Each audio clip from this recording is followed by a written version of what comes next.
YouTube, what is going on? Welcome back to some more Farming Simulator 25, bringing you another live stream here on the channel. Excited, ready to go. It's been a minute since we did our last live stream. Last live stream, I think we didn't do much. Truthfully, we didn't do much. I think we played a little bit of Riverbend or River's Edge, whatever the map on here is. That just goes to show how much I've been not playing FS25. But since the last live stream, like we did some FS25 stuff, and then we kind of dove back over and took a look at some stuff that we had done on FS22. It was kind of nostalgic, bit of a blast from the past, but we're back on FS25 today because they have finally, I feel like that game is really loud. Maybe it's just me. Yeah, let's bring that game volume down just a little bit so I can stop bleeding from the ears here as we get started. But they did drop a couple new maps. So those that have been around the channel for a minute, you'll probably know, like, Frankenmuth Farms is a series that we had going on the channel. Now, why are none of these downloaded?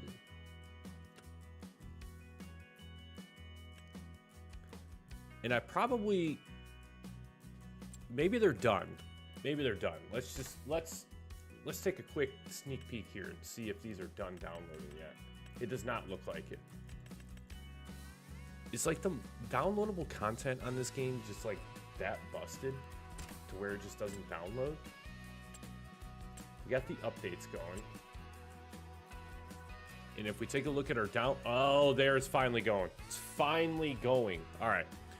Well, as you can see here, we have Calmsden Farm, Frankenmuth Farms, liftable pallet. Well, these two down here are just updates. But Calmsden Farm, we're gonna dive in, check that out. Frankenmuth Farms, though, I gotta, when that downloads, we gotta jump in. We gotta jump in, take a look, see what it's like. I got to imagine it's pretty much just a cut and paste from FS22. And it was a good map on FS22, so it's not necessarily a bad thing.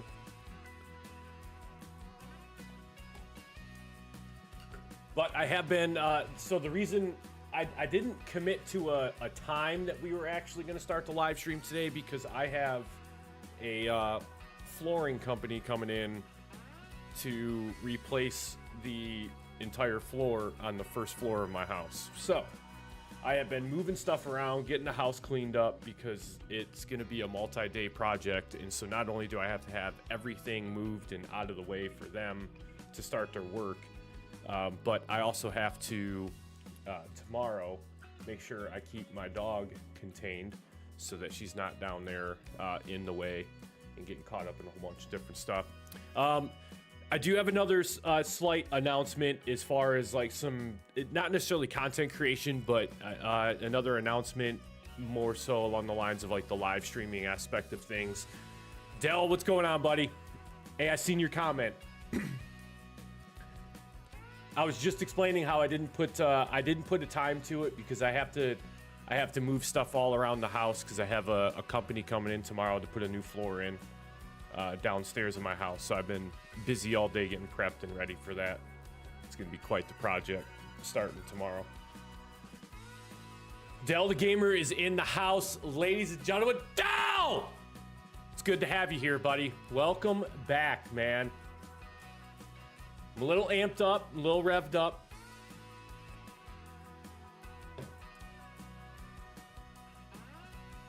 Got good news. What's going on, man? What's the good news? Don't hold out. Don't hold out. You coming back to make more farming sim content, I bet. I bet that's the good news.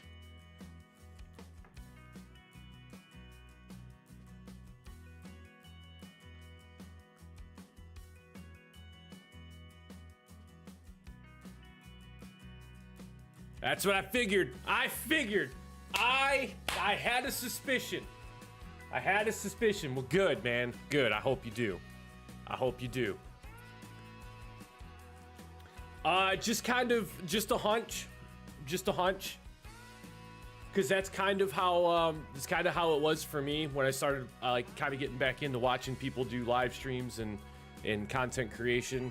it kind of sparked the interest again and kind of got me motivated to get back into it. So I was figuring perhaps it was kind of the same circumstance with you.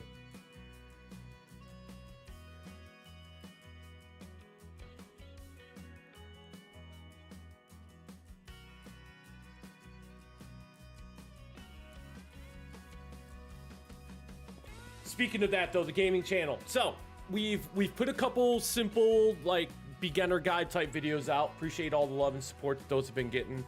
I do have more of those coming in the future, but I need to sink my teeth into a series. That's what I really need. Now, the only reason, truthfully, that I've not started the series yet on FS25 is just being completely honest. One, I don't want to overdo it. I don't want to wait. Oh, that's fantasy maps. Okay, got it. I didn't realize that was there at first. I didn't want to overdo it at first. Didn't want to overcommit myself to stuff, especially with, you know, just a busy lifestyle, like full-time job, taking care of the house. Like I said, I got contractors coming in starting tomorrow to tear out my whole entire first floor and replace all of that. So that's gonna be. I'm not even looking forward to it. I'm looking forward to having my floor fixed. So if I didn't explain, so a couple months ago, we got a lot of rain where I live. And to make a long story short, I ended up having some water damage in my house. Underneath, I have a laminate hardwood flooring all throughout the first floor of my house. And the water was actually underneath the flooring material. And so my subfloor, it was completely shot. And so my subfloor's got to be replaced, and the insurance company's covering like everything, so that's good news. So I've been living like with a part of my first floor completely torn up, because I had to, like, when I found out that I had that water there, I had to tear all that flooring up, and then I had to dry everything up. I had to, you know, treat for mold and do all this other stuff. So, and then the process of dealing with insurance companies, but we're getting the floor fixed, which is great. I'm very excited to finally have that task done and over with. So yeah, been dealing with that. So the repair, well, I shouldn't say the repairs, the replacement on that starts tomorrow. It's gonna take a couple days, so I had a lot to do today to get ready for that project taking place tomorrow. That's just one of the things that we've been dealing with. There's been a handful of other issues that we've been dealing with as well too. But anyways, I want to get back into making videos. Dell, I hear you. I'm just like you. I want to get back into it, but I'm going to ease myself back into it. Not going to overcommit, not going to overdo it, stress myself out, anything like that. At the end of the day, this is supposed to be fun. So let's just have fun doing it. But yeah, FS25 recently picked up a PlayStation 5 as well too. So like, I've been kind of getting in on that on occasion since I bought it. Been absolutely loving the PS5, actually, to be completely fair. And then also, I'm thinking about also doing a little bit of, I want to figure out how to multi-stream. So I want to stream to Twitch and to YouTube. That's kind of what I've been thinking about doing. So when we stream to YouTube, we'll also at the same time be streaming over to Twitch. I am on Twitch. You can find me over there, misled_logic. I'll post a link in the chat if you guys are on Twitch and you want to go follow over there. That would be great. But gonna be also doing some FS25 in the future over there. No, I'm not gonna stop streaming on YouTube. If I can't figure out the multi-streaming aspect of things, I'm gonna stick to just streaming on YouTube, because that's where the community's at, and that's where I want to be, is where the community is. But thought maybe Twitch would be kind of nice too, just to reach out and have some FS25 going on both platforms. Going to be making a video on how to claim and get rid of the case vehicles by the vehicle shop at Calmsden, in case anyone is interested and don't want them there or want them for themselves. Well, you might have to walk me through that one, Dell, because we're going to be loading into Calmsden here pretty soon. It's where we're going to do our new start from... I don't know if we're going to do a start from scratch series. We're going to do a couple different things, though. Looks like my downloads are all done, which is good. So what we're going to do is I want to check out Frankenmuth Farms. This is so cool. This is so cool. I don't care about any of this because we're actually not going to get started on much just yet. Just yet, I should say. 51, good to go there. Done. We'll jump in here, check out Frankenmuth Farms. Like I said at the beginning of the stream, longtime fans of the channel will recall that this was a full series that I had going on the channel there for a little while, where we were doing a start from scratch, like a actual survivor, or like survival, not survivor, survival series.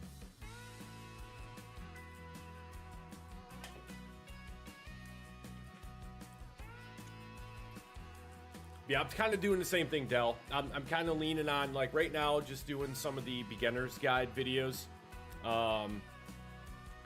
Mainly because they're quicker to make, and they typically don't take so much time to edit and do all that kind of good stuff. And plus, they're super helpful. At least I hope.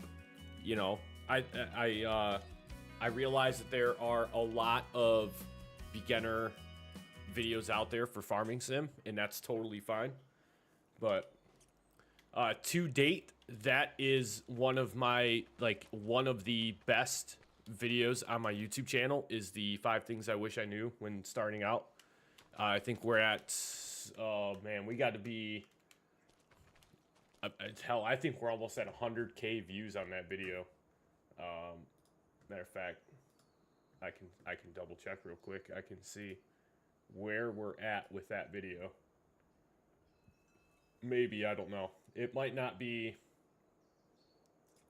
that many views. We'll see. But I'm pretty sure.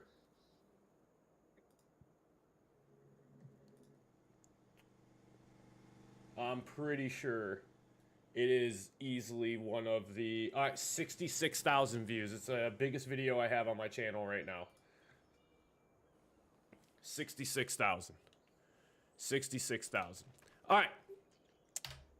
Let's take a look here. We need some flight mode. Yep. This is certainly the beginning farm. Chad, I'm just going to tell you right now. I'm going to tell you right now. Seriously thinking about starting it up. Maybe we do a Frankenmuth Farms survival series live stream. I don't know. It's pretty wild. Yeah, but looks all the same to me. A very big, very wide open, large field map. Should have some productions maybe tucked back over here into this corner, perhaps. I think there was a couple back here. Would probably, yeah, I think that is a production. I think that's like one of the grains. No, that's actually... Hold up. Do you have to actually... Yes, you do. You actually have to rebuild the grain... Oh, that's the Grain Elevator Museum.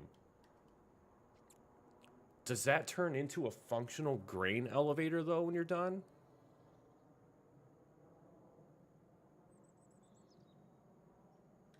Yeah, messing around in the XML files is, that's tricky.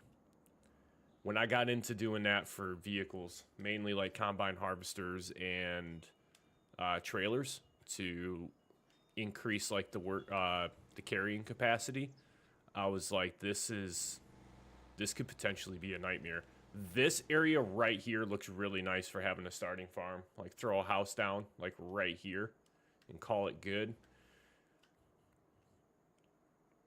But yeah, this is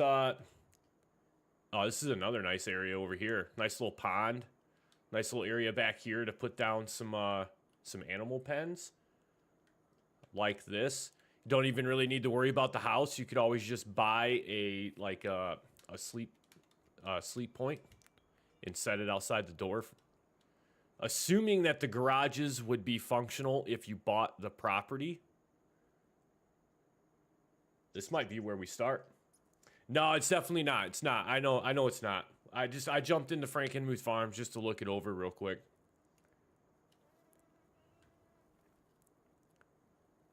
Looks like we have grain silo production point over here with the baseball field. Definitely looks like some form of a production. Yeah, I love this map though. Love this map. Let me see if I can remember where it's at. So our starting farm, I believe, is this one right here, kind of smack right in the middle. There was a field that we did numerous contracts for when we were doing these survival series, and it was this one right here, Field 11. I cannot tell you how many times on FS22 I had to mow, windrow, and bale this field because it was like a $45,000 contract every single time we did it. Matter of fact, I wouldn't even be surprised if there's a contract for Field 11 right now.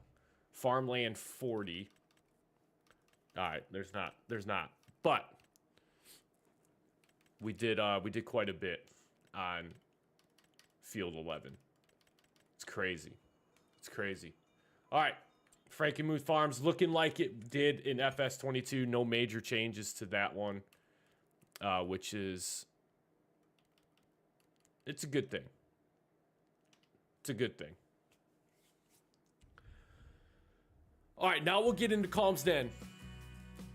And we're actually going to start out on Calmsden. We're actually going to get something going here. So let's go Calmsden Farm. Look at that graphic. Oh, that's nice. It's like it's actual real world picture. That's really cool for a backdrop. We're going to keep it at new farmer, but starting money, we're going to take our starting money away once we get into the game. No, you know what we're going to do? We're actually going to do start from scratch.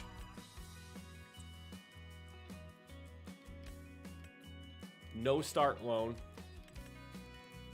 Economy difficulty will keep set to easy, but once we get into the game, we're actually going to take away the remaining $100,000 that we have.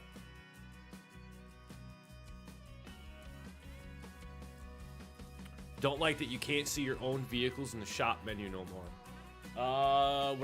Well, I'm not gonna own any vehicles when I jump in, but we'll take a look because I think I know exactly what you're talking about, Dell.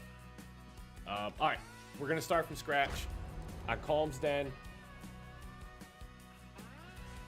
We will take away the remaining $100,000 that we have because that's not how we're gonna get it going here. We're gonna start with $0. $0.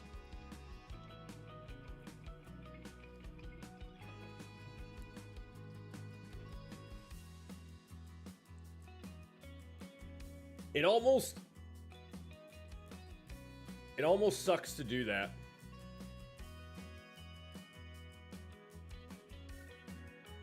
Because it just means that we have to do a ton of contract work. But that's what you get when you start from scratch.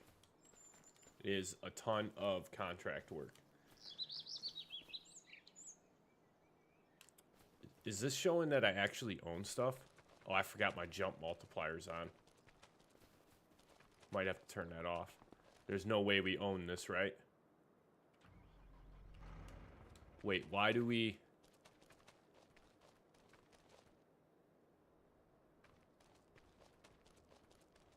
I'm confused. Why do we own stuff?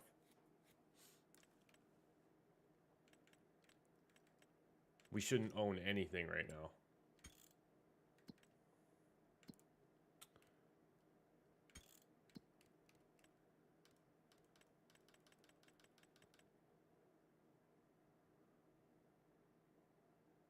Oh, we own all vehicles in all game modes on that map, so it doesn't matter what difficulty you start at.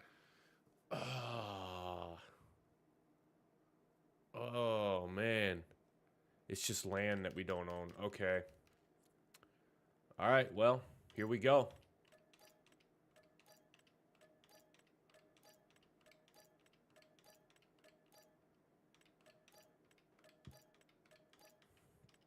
Part of starting from scratch means that you start from scratch.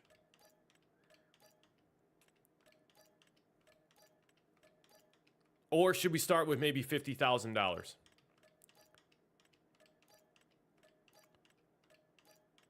All right, we own nothing. We own no land. We own no equipment.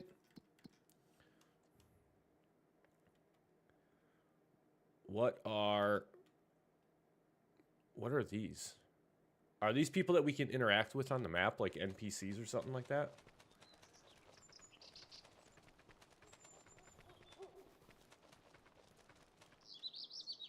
It's strange. It is. It's actual people that we can interact with. I don't... Look who... Last time remember me? I'm Ben. I can't say that I do, Ben. Some call me by my nickname, Helper B. Oh, Helper. Oh, so you're an AI worker, huh, Ben? Oh. Oh. All right. Okay.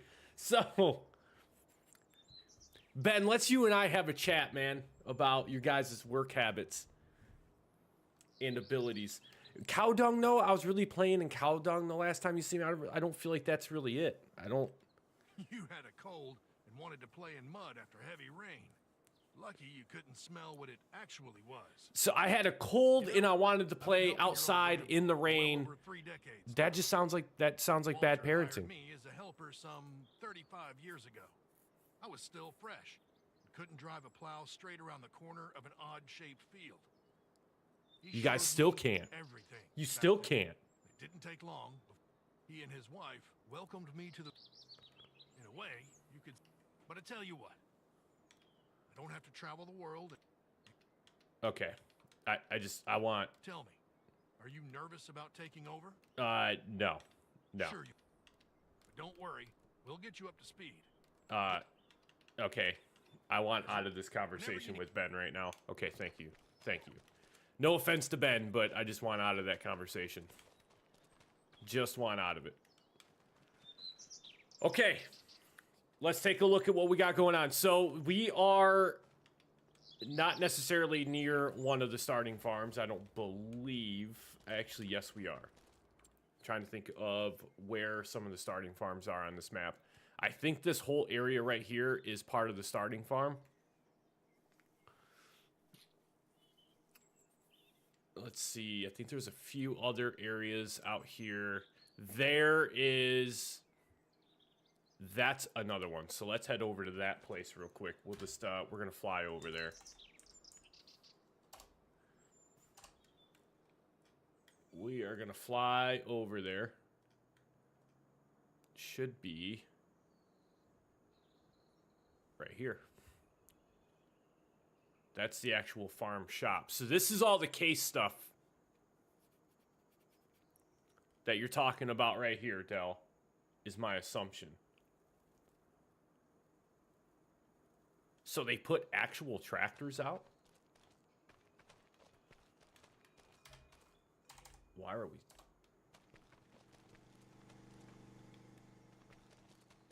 Not drivable, though, obviously. Okay. That's a nice touch, though, on the map. That's a nice touch. Okay, we got to figure out our money real quick. We're going to start with 50K. That's it. We have 50K to purchase something to get us started. And that's enough to buy everything that's on the screen. Of course, that right there is actually a pretty slick Kubota side-by-side. That's pretty nice. The lizard truck. Let's see what's on sale. Nothing, of course. I don't even know why I look at the sales page anymore. Really don't. Don't understand it. Small tractors, we can only afford a few of them. Running combines and tractors since... Okay. Ruining your tractors and combines. Oh, I'm sure he's ruined a few of mine. And so, Del, I see, like, multiple times your message gets retracted, so I don't know if that's, like, you deleting it and reposting it. I swear, man, I'll get to the chat. Sometimes I just get to talking and trying to look stuff over in the game, so if I don't see it right away, I promise you, man, I will see it.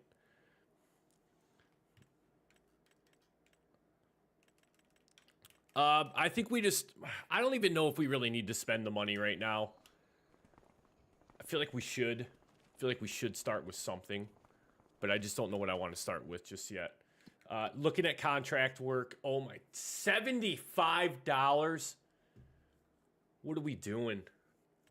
Oh, we could do a good weeding contract though. That's not bad for 15 grand. Yeah, let's take that. Yeah, we'll do that. For sure we will do that.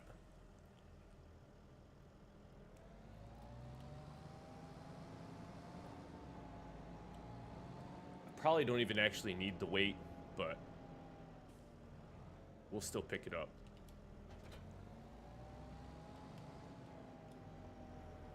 Somebody in the last live stream too mentioned doing the manual attach stuff. I might have to look into doing that at some point. All right, where are we? Okay, we're up by the field. Okay, got it. Got it. I will say though, the one thing that I do kind of like about Calmsden is the fact that there's not a whole lot of roads. There's pretty much all roads lead right into the center of town. The one thing I will say, and I don't know yet, I'm going to change it if there is. I do want to turn traffic off if there is traffic. Because Calmsden, if I remember correctly, is a lot of these like very narrow one-way roads. Right now, it does not look like there's any like AI-generated traffic though. So that's good. I do like that.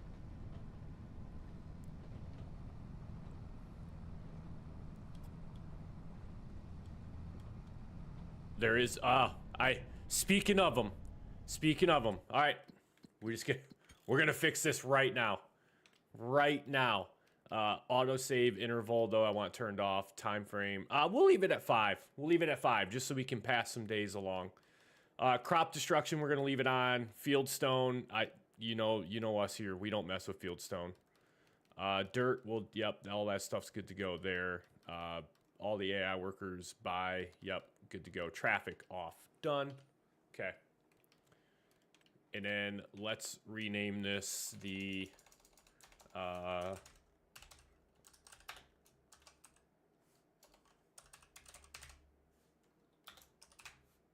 we'll call it that.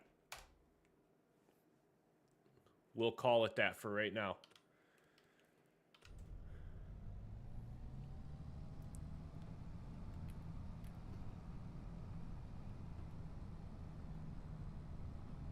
Yeah, the roads here definitely are. I do remember that from FS25. The roads are definitely too tiny for this map.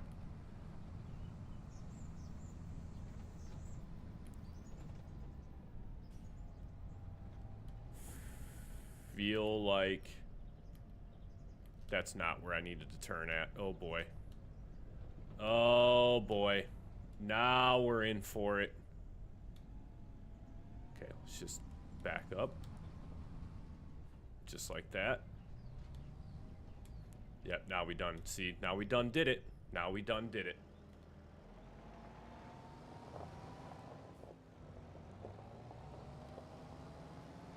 I'm not sure if they'll be around tonight. Like I said, when I posted for the live stream, I know it was a little uncharacteristic. I didn't put a timeout that I was going to get started, but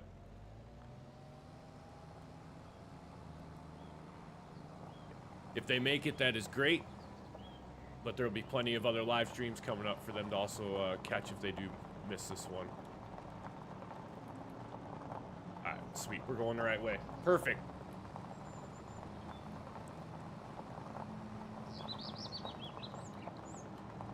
It's the importance on this map, too, of needing an actual combine header trailer as well. Because there's no shot that you're going to drive combines around on this map. I can barely drive a tractor with an attachment. We're making the wrong turns already.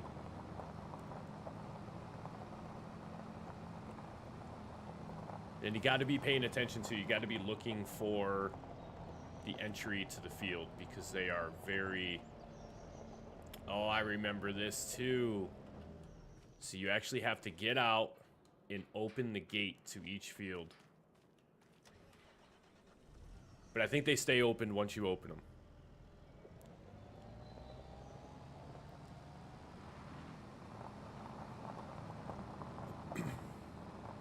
Yeah, removing the hedges on Calmsden, yeah, we might have to do that here in the near future.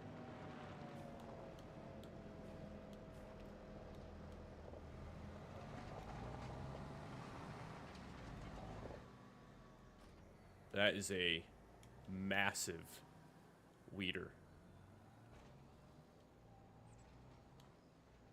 Massive.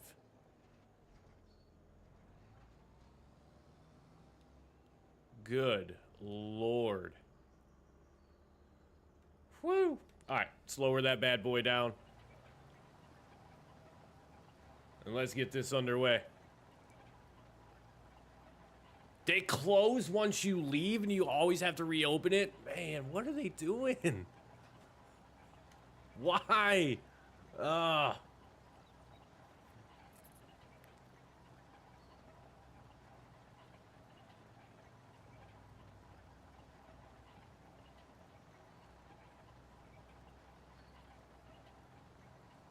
Oh, please bring back work speed limit override in this game. I don't think they're going to be completely honest. I feel like that probably would have been one of the very, first mods released in the first couple months of the game. It just makes me think that they're not going to bring back, like, any of the super unrealistic stuff.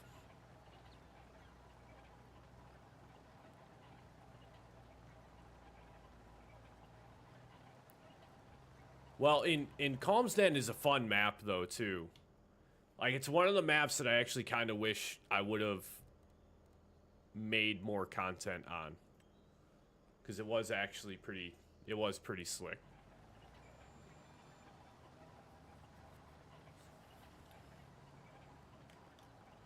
Alright, it's locked to cruise control. Let's let the automatic steering take over for us. And our first contract is underway.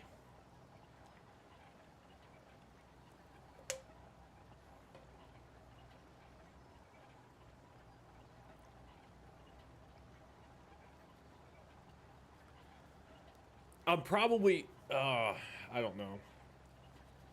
Maybe at some point in time I'll do like a Let's Play on Frankenmuth Farms as a series on the channel again. I want them to bring back No Man's Land.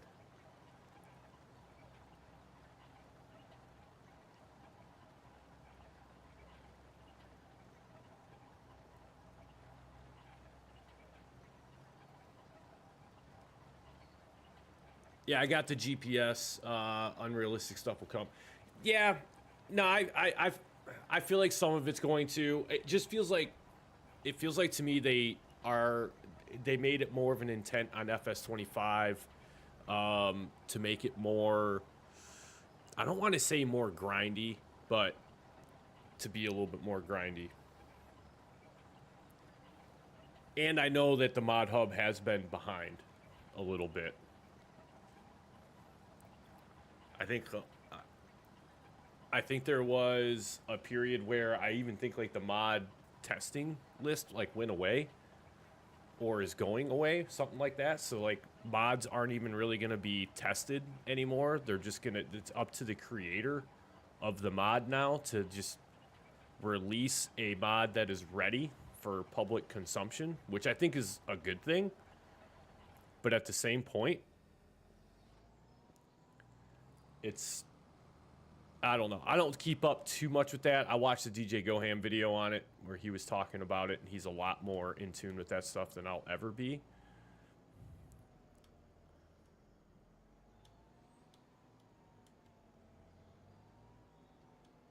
Oh yeah, no, there's definitely some unrealistic stuff, which is good. Like I said, it keeps it fun. Do a collab. I'd like to actually do a, I know I said this the last time around, I'd like to actually figure out a multiplayer live stream at some point.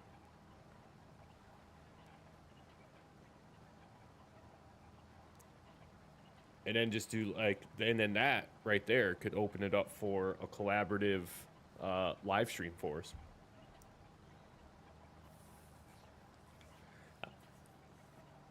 Like I said, I'm easing back into making the videos. Easing back in.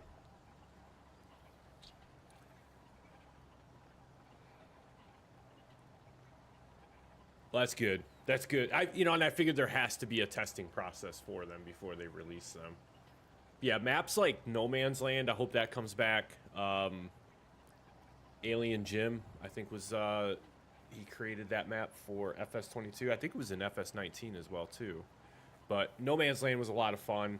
The Western Wilds was another great map. That's one that I wish I would have did a little bit more content creation on, a little bit more live stream on.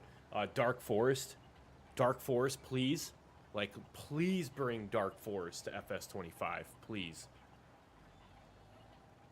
That map was amazing. Oh, yeah. No Man's Land is always going to be, like, a special place because that's where I started, like, creating my first ever farming sim videos. I started to create those on No Man's Land. So No Man's Land is kind of like that special thing.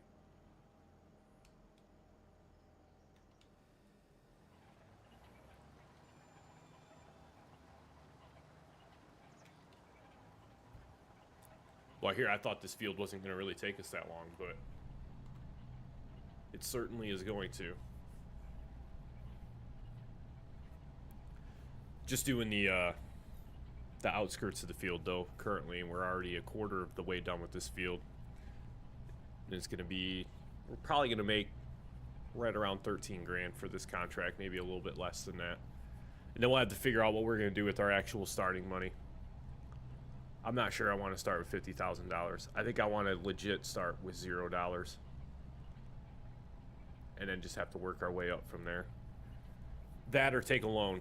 That way we have something that we have to pay back as well too.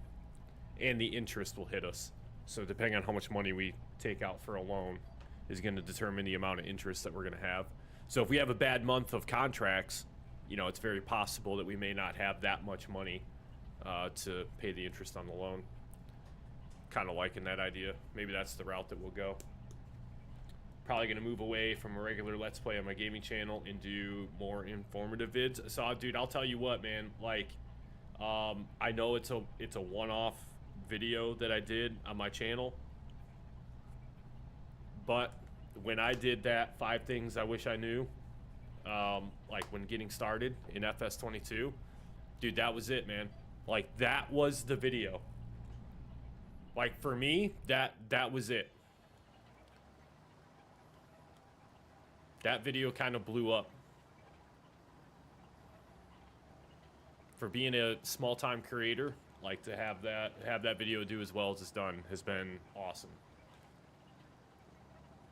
But I will say, though, in all fairness, and people have good points when they do, there's been some criticism that I've received on that video in the comments section as well. So, it's... I think a lot of people found it helpful, but I also think there were some people out there that found it like, hey man, this is supposed to be like a beginner's guide video, and then it's like 55 minutes long. But I have a tendency sometimes to get long-winded when I talk, so I got to figure out, like, I myself have to be more aware of that. The Let's Play was draining me. Yeah, dude, I'm telling you, man. And the other side of it for me, like, I look back on it, so the Let's Plays were... They were fun, but it was like trying to keep up the momentum, right? Because you can watch what happens when you start a Let's Play.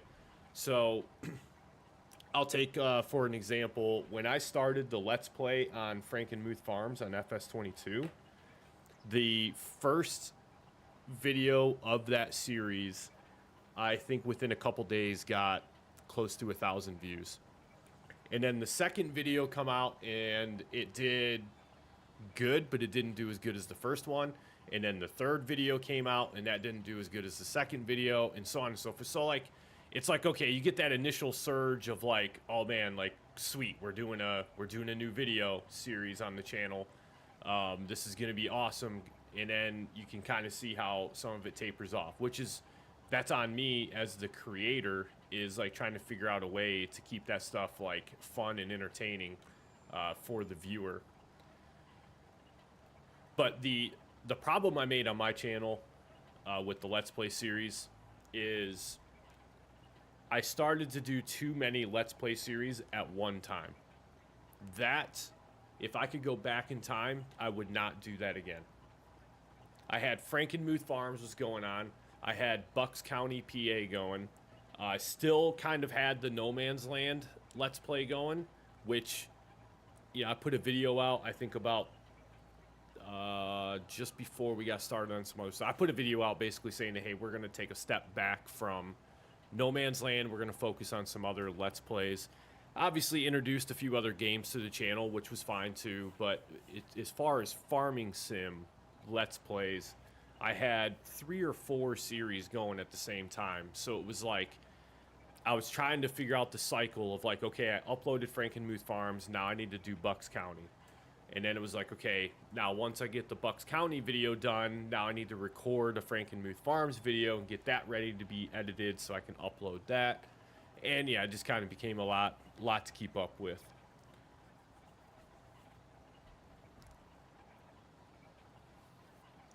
Yeah, and then yeah, the last part of your chat there too, Del, like not the video not getting noticed, like it is tough. I think I've learned more now to just be like, I think initially I would hype myself up too much and be like, oh, this video is going to be like it. Like, oh, this video should get a ton of views. And then when it doesn't, I kind of look at it and I'm like, well, damn, like I thought that was going to do a lot better than what it actually did. Now I just kind of look at it and I'm like, okay, like maybe now I know like that type of video isn't necessarily going to do as well. Like, what can I change in it? And I'll try something again.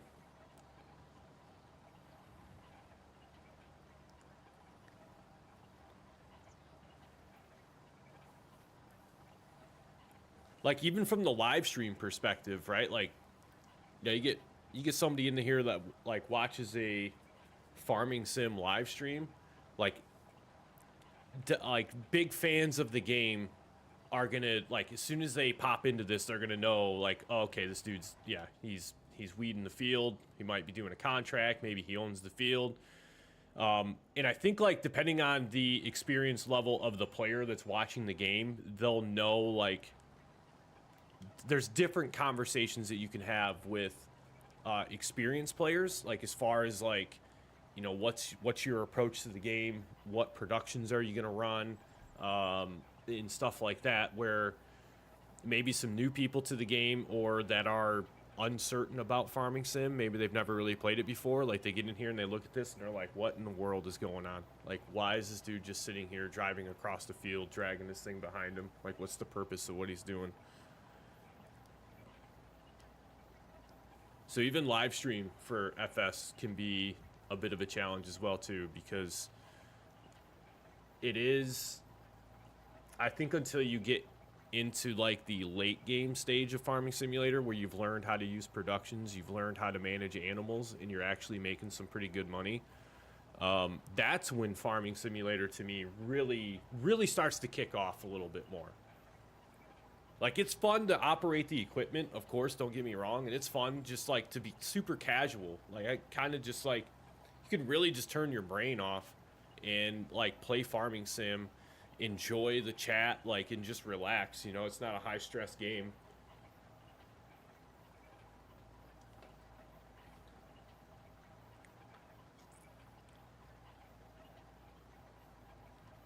Yeah, so the comeback, right? I've talked about it a little bit in past live streams. Yeah, so the big thing was I kind of just had a run of like some bad luck, and it's a bummer too, right? Because I look back on it and the channel was gaining a lot of momentum. I seen that you joined back into the Discord too, by the way. But yeah, channel was getting a lot of momentum. The live streams were doing really well. The views were consistently just going up. Channel memberships were doing well. And then, yeah, man, I just hit a brick wall, dude. Like, there's no other way around it. I just hit a brick wall. Like, it wasn't like anything to do with like the community. It wasn't anything to do with the game. It was just, I literally put way too much on myself, and then I had some things going on in my personal life as well. Like I transitioned to a new job position, which had a lot more, shouldn't say like a lot more, but a much more demanding schedule than what I had previously had. And so I was trying to find like the good work-life balance with that. Some of the things, like I had to learn the job and get back into all of that.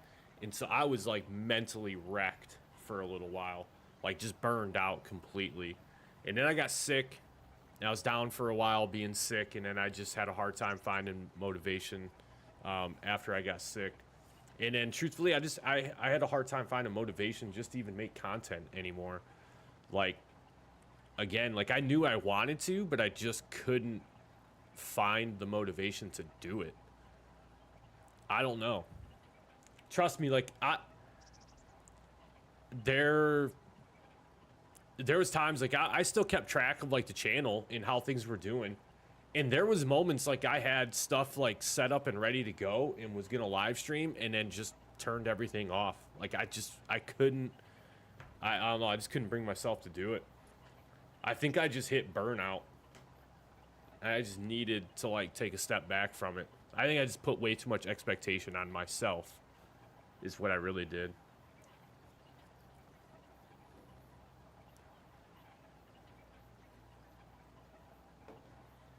And then I didn't like that feeling.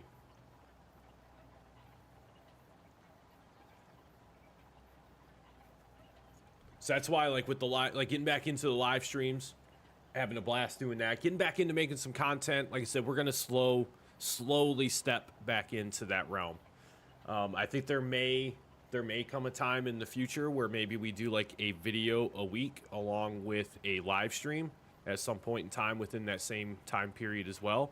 So each week you would get like a new video and a live stream. I think that's the direction that I see us heading in the near future. Don't think a lot of people understand or appreciate how difficult YouTube can be with getting the motivation, deciding what to do. So here's my honest to God, real world assessment of getting into the content creation market, specifically with video games. I don't care if it's farming sim or if it's some big AAA title like Call of Duty. We're just going to lump it all into the category of video games. So when I was younger, there was I don't think there was any way that anyone would have ever have thought that you could make money off of content creation in the video game world. No shot. Obviously, that has changed, right? And there is lots of ways now that people can make money on video gaming. Whether it is strictly creating YouTube videos or doing live stream, whether you're on YouTube or whether you're on Twitch, whether you're on Kick, does not matter. I think what people fail to realize is, I have fallen victim into this trap as well. You watch content creators out there that are already well established. So if you are watching individuals like Tim the Tapman, Dr. Disrespect, DJ Goham, Clutch Simulations, a lot of the big name YouTube content creator live streamers out there, you look at this and you're like, wow, man, like, look at, they got to be making money hand over fist. Like, this is awesome. This is what I'm going to do. I'm going to do that same thing, right? And then you start, Dagger wins another one. And then you start that process. And the next day when you wake up and you realize that you don't have 5 million subs and that your videos aren't getting hundreds of thousands of views and your live streams aren't getting tens of thousands of viewers, you're like, what in the world, man? Like, how you, like, people don't see the work that it is. Exactly like what you just said, Del. They see the successful side of it because that's what is there for them to consume. But when you sit down to actually start doing that stuff, like, you're going to have to post that video that's only going to get maybe 10 views. Like, you're going to have to do that live stream that only gets 1 viewer. Like, that's where everyone starts. And it is a grind. And I think there are some people out there who look at this as being like I'm going to hit this up real quick. I'm going to make some buck off of this, make some money off doing this. And then, cool. Like, that's it. I won't have to worry about anything. And it's not that easy. It's just not easy. It's a very saturated market. Very saturated market. There are a lot of other people out there playing the same game that you want to play and create content on, who have been doing it for longer, who do it better, and have a much more well-established reputation. Like, it's just the nature of the beast.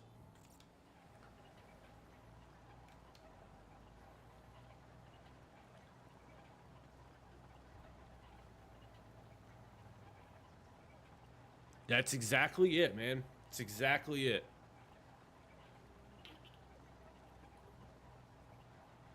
But here's the thing. Daggerwin started with 0 subscribers. DJ Goham started with 0 subscribers. Clutch Simulation started with 0 subscribers. Like, they all start at the ground level. And some of these individuals have been doing this for like probably 10 years now. Like, it's crazy. There's a guy I watch on YouTube like every day. Every day I watch his videos. He's not a farming sim content creator. He's a Call of Duty content creator, but he plays other games as well too. I have been watching him since like 2012, 2013. I can remember his channel when he didn't even have 1 million subs yet. He was at like, I think when I started watching him, he was at like 500,000 subs. That dude is closing in on 6 million subscribers 10 years later. Like, it's taken him 10 years. And he would make videos like he worked a regular job. He would come home from work. He would like make a video. He would record, edit, and upload the video, go to bed at like 3 o'clock in the morning, get up at 5 o'clock in the morning, and then go to work on 2 hours of sleep. He'd work his job, come home, crank out another video, 2, 3 o'clock in the morning, go to bed, get up at 5 o'clock in the morning, and that was his life. Like, that dude, he's just raw, man. He just put in the work. Daggerwin, yeah, he's been going since like FS15. So that's just it, man. Like, FS15's got to be almost 10 years old now at this point. So safe to say Daggerwin's been probably doing content creation for at least 8 to 10 years. At least.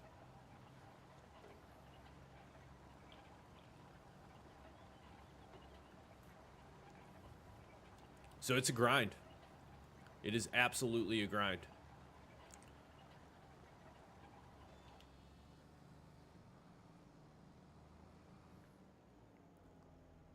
Even when I streamed on Twitch, I started streaming on Twitch probably back in 2016. And yeah, 11 years. All right. Yeah, so 11 years. So a decade. I started streaming on Twitch back in 2016, and I primarily played Call of Duty. I didn't have a setup. I didn't know how to do like the overlays, nothing like that. It was just a very low cost stream setup. Just streamed right from the console. Thought the same thing. Like, I watched some of these guys on Twitch play Call of Duty, and I'd see all the donations. I'd see the subscriptions that they would get. And I'm just like, dude, you gotta be kidding me, man. Like, I've been watching this dude for like 3 hours, and in that 3 hours, he's gotten at least $1,000 worth of donations. I'm like, this is insanity, man. Like, I'm gonna do that. And then, yeah, that's when I found out, like, it's not, you don't just fire up a live stream and suddenly have tens of thousands of viewers. I can remember the first time I cracked 10 viewers on Twitch. I actually had anxiety because I was like, what do I do if they start like typing in chat? Like, what do I do? I don't know what to do. Like, this is insanity.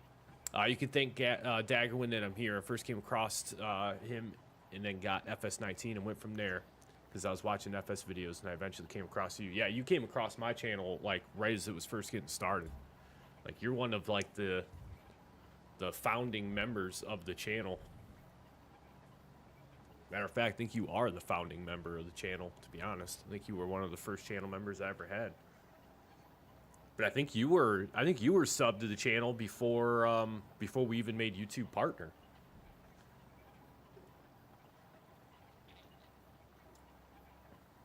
One of the OG fans for sure.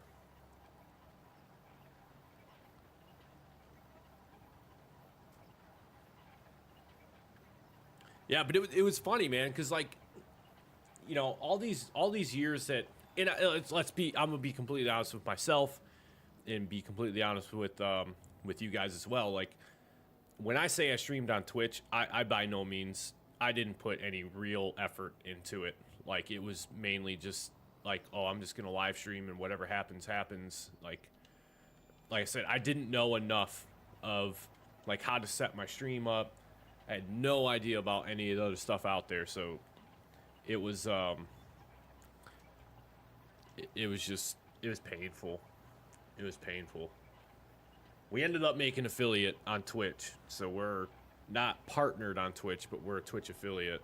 But I haven't streamed on Twitch, so Del, I just recently started kind of getting back into like just watching people on Twitch. I don't stream to Twitch. I streamed yesterday.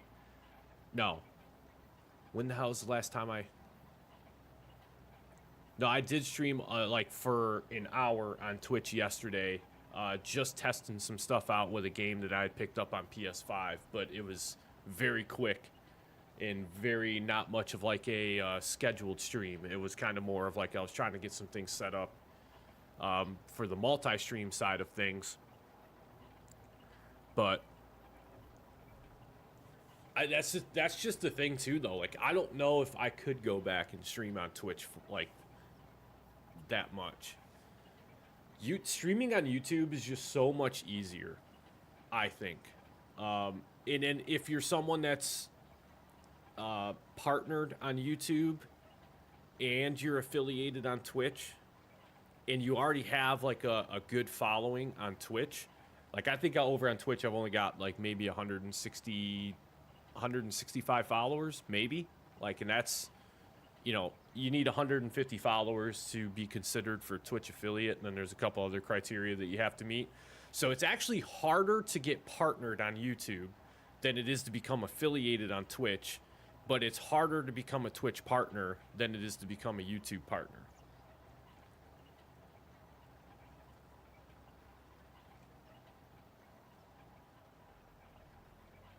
So I would like to become partnered with Giant Software this year. Or not, I shouldn't say this year, but eventually. I'm not going to put a time limit on it. I would like to work towards becoming partnered with Giant Software. But I want to make sure that I'm in a better place with more consistency before I get into that.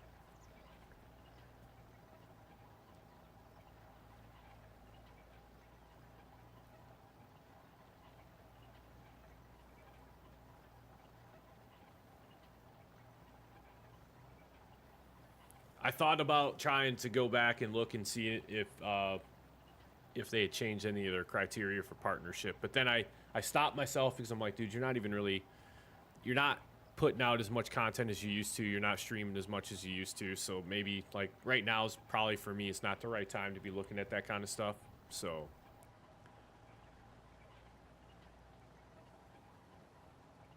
But I think like, don't you have to have like 3,000 subs or something like that for partnership with Giant? Thought it was 3,000. 3,000 or 3,500. I can't remember. All right, we are close, though, to finishing up our first contract here. So, for those of you that may be just tuning in, we are doing a survival series here on Calmsden Farms on FS25. Downloadable map from the Downloadable Content Center. And they're bringing it back from FS22. I think this map was first released on FS22, I think. I don't know if they had this one in FS19. Beautiful map, though. Beautiful European-style map. Really like this one. Wish I would have played a little bit more of it on FS22. But we're close. 8% more and this contract's knocked out. We need to figure out, chat, what we're going to do with this remaining $50,000. Need to figure it out. Are we going to use it, or are we going to keep it and just call it our base starting funds? I don't know.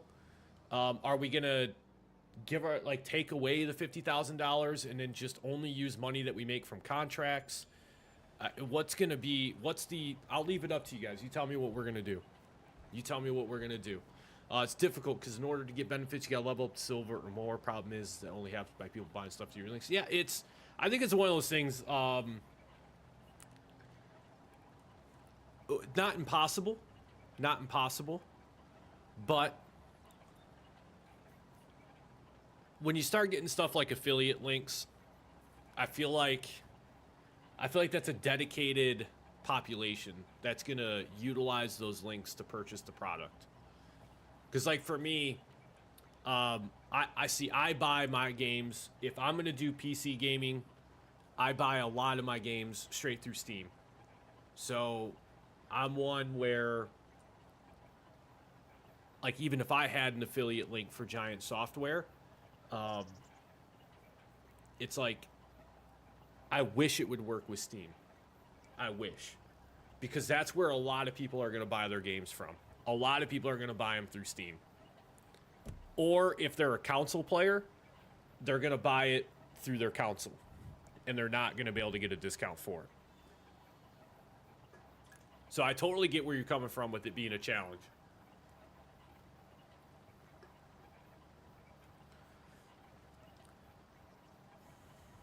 Yeah, I'm going to say the same thing, Del. We probably just need to keep that money. I feel like $50,000 is not... It's not too much to start with on a survival series. Mainly because, you can't do anything with $50,000 in this game anyways. Truth be told. Can barely afford a vehicle for $50,000.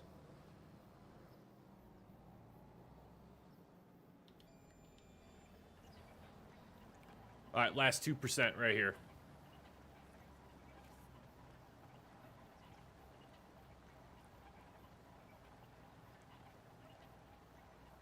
Nah, man. Thinking you're it. All right, contract is finished. Sweet. Let's go ahead and collect up on this. $15,300. I thought we would have probably made closer to $13,500. I thought the leasing cost would have been a little bit more expensive, but done deal. We got it.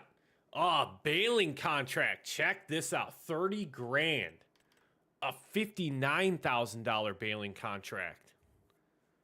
Oh, good Lord. 43,000.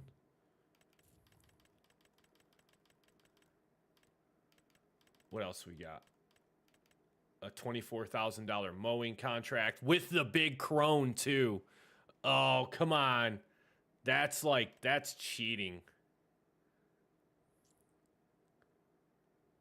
Okay. We'll do a mowing contract. We'll do a mowing contract. What field we got? Field 27, all the way down at the end of the map. Okay. Let's finagle our way out of here real quick.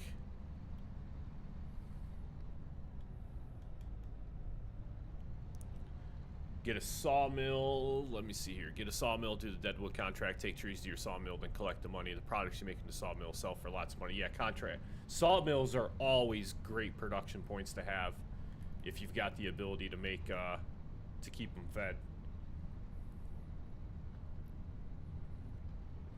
I really feel like we should also pick up one of these baling contracts.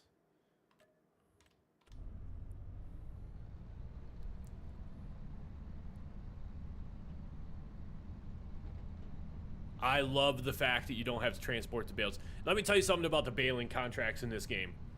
I love the fact that you don't have to mow, windrow, bale, wrap, and then transport. Love it. I absolutely love it.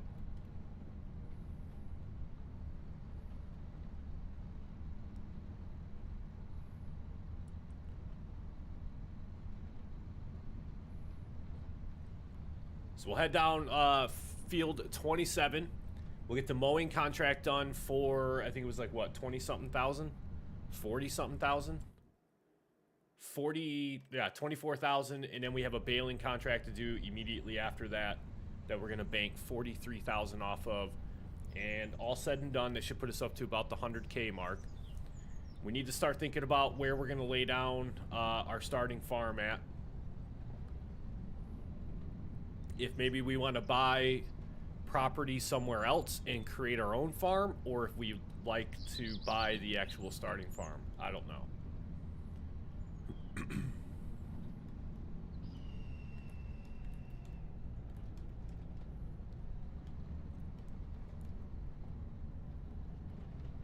Now, that is one thing right there, Dell, that I will say that, yes, I do miss.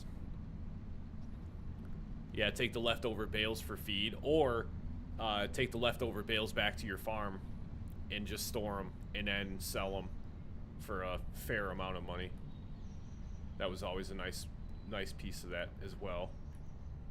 All right.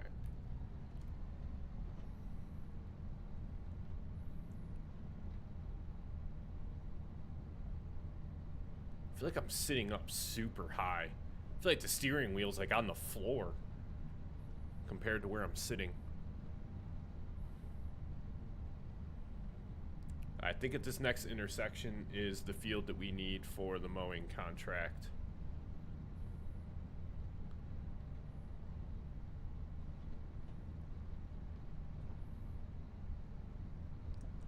It's looking like it's it. We'll go ahead and turn our blinker on. We'll go ahead and whip in here and stop there. All right. Let's unfold.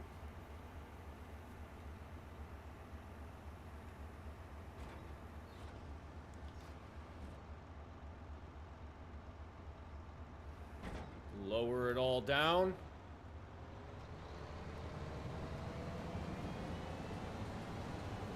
We're mowing.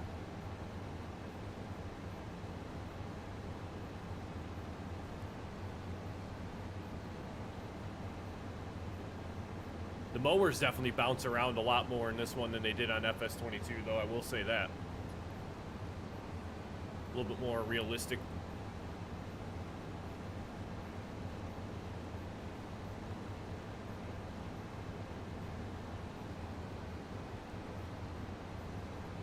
FS25 feels like a whole new game. There are lots of aspects in FS22 that I think they should have kept. Some aspects of FS22 and then implemented on new stuff as well. Yeah.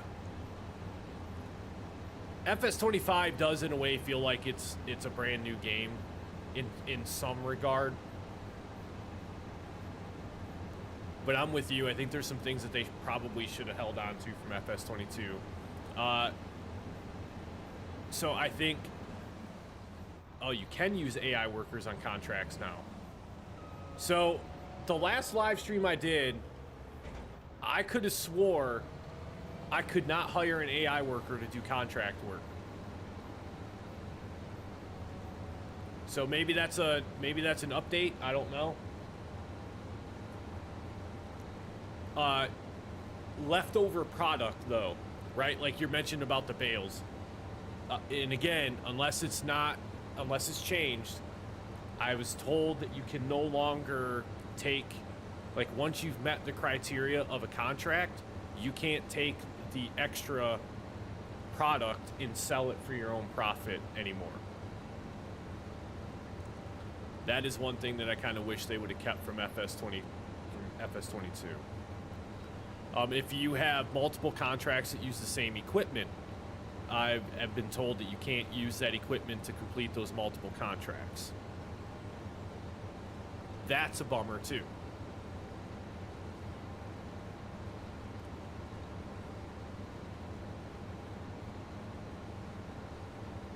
Yeah, I need to play FS25 a little bit more before I make it. I had the same idea. I wanted to do like a video on some things that like FS25 improved upon, and then do a video where it's like, you know, things I wish FS25 would have kept from FS22.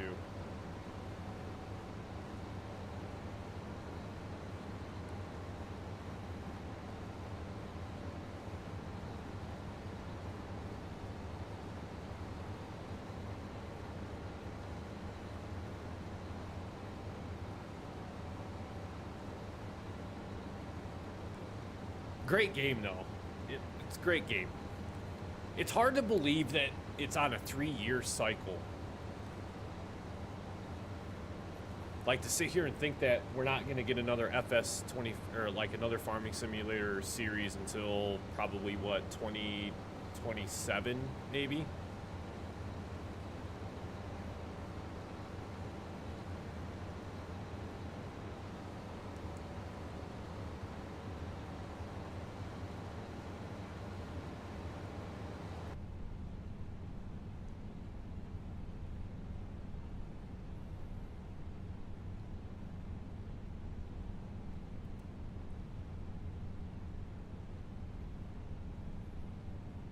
These fields are deceptively massive on this map.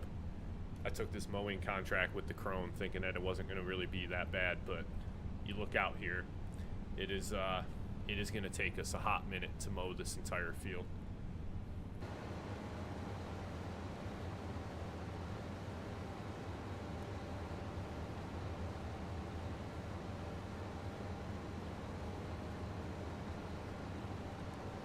The AI workers do feel a lot more revamped in this game, I will say that.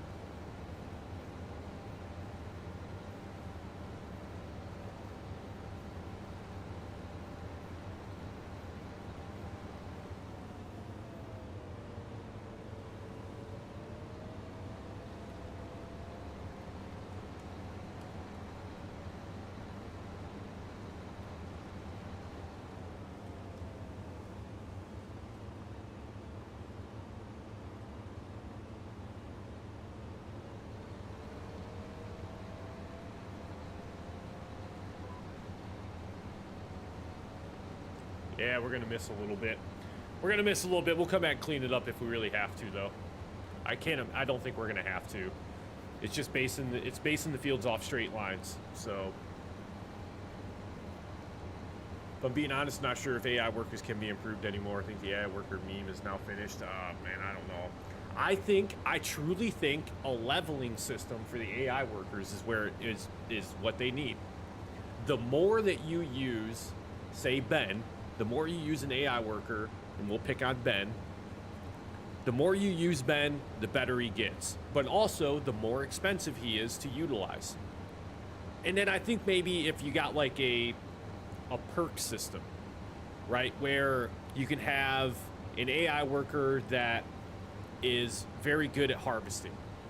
And so you have perk points that you can use to maybe they harvest a little bit faster. Maybe it's, I don't know, they're more fuel efficient, they cost maybe a little bit less. I don't know.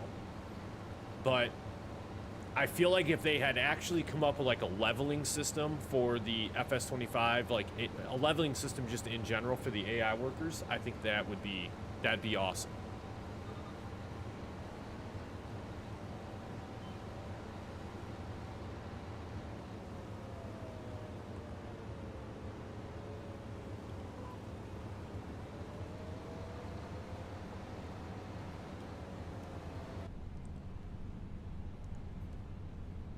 I think there is a way that they could have come in with a leveling system for them.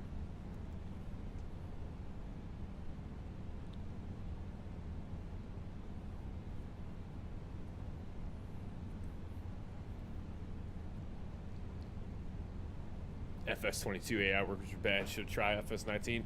FS19, I can safely say that was one farming simulator game I did not play at all. I played...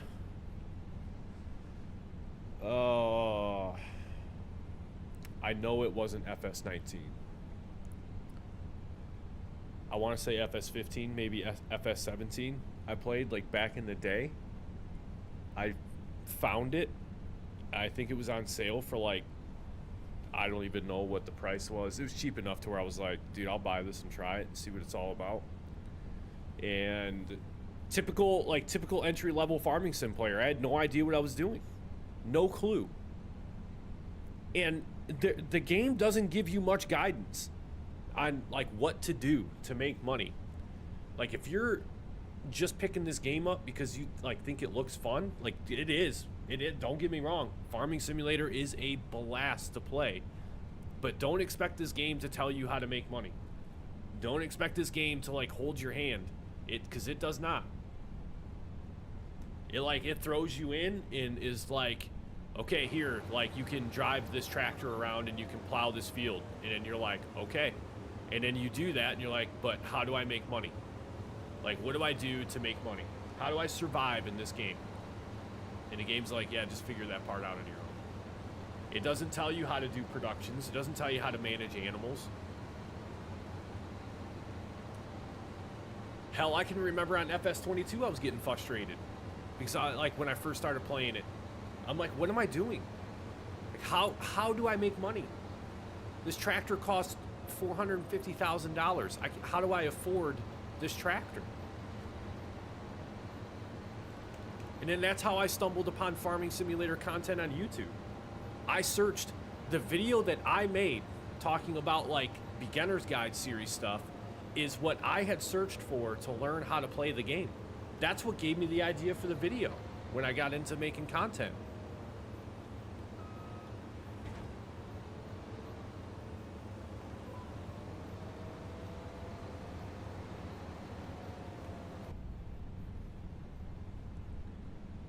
Game's tough.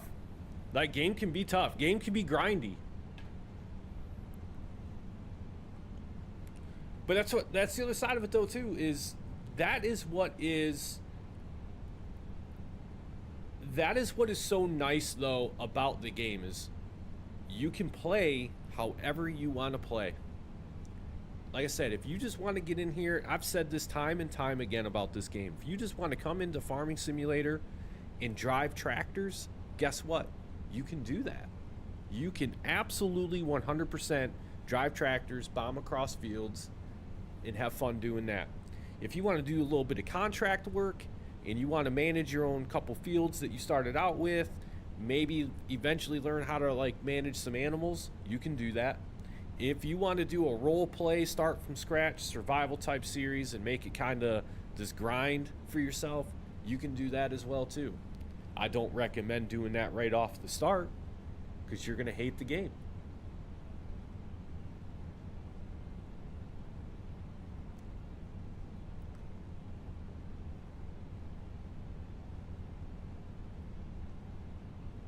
Yeah, that's the other side too. Like, you know, you actually kind of, I think that's like the trade-off with the Farming Simulator series is you actually learn like what pieces of equipment actually do in real life as well.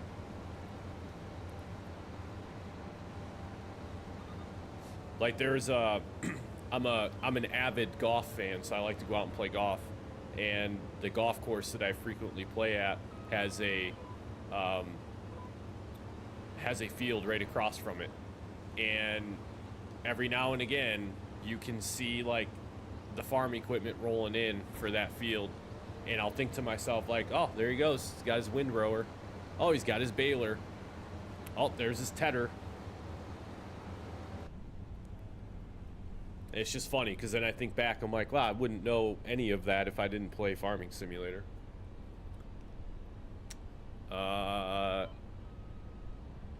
Apparently I forgot to set my cruise control. There we go. I thought my game froze and I was about to freak out. Nope, just forgot to set the cruise control.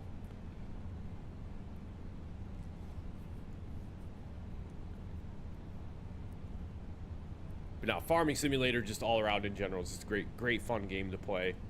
Great, like, just, I love coming from playing Call of Duty my entire life.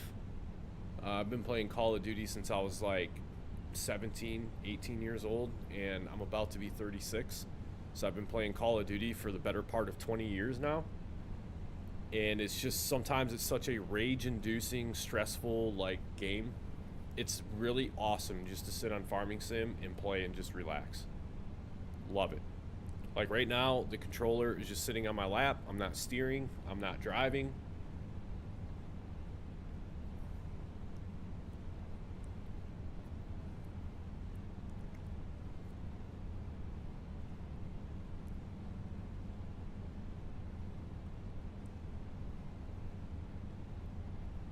Hope they bring Elma, Missouri back too to FS25.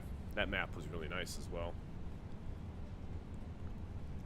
Elma, No Man's Land, Silver Run. I hope Silver Run comes back to FS25. Let's see, Dark Forest needs to come back to FS25. They brought Frankenmuth Farms back, which is a pleasant surprise. I didn't think that was gonna make a comeback in FS25, so I'm glad to see it's back.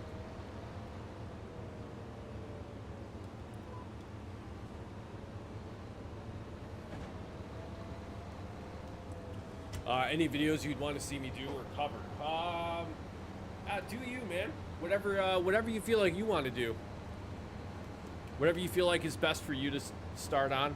I'd say whatever you do start on, no, man. Just don't do what I did. Don't stress yourself out.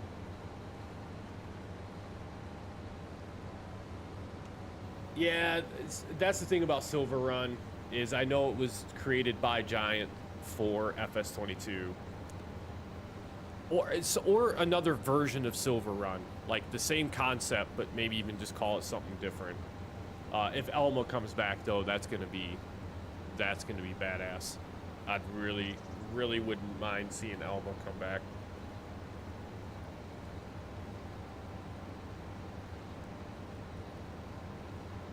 Like I said, that's why, like, the videos that I've started making again, I think are just they're very simplistic. They're quick to make and they're quick to edit. And that's kind of like been the one big thing, is I can sit down, I can record everything I need for the video in about 45 minutes, and then when I edit it down, it's like 10 to 15 minutes long, and it's just very efficient for right now.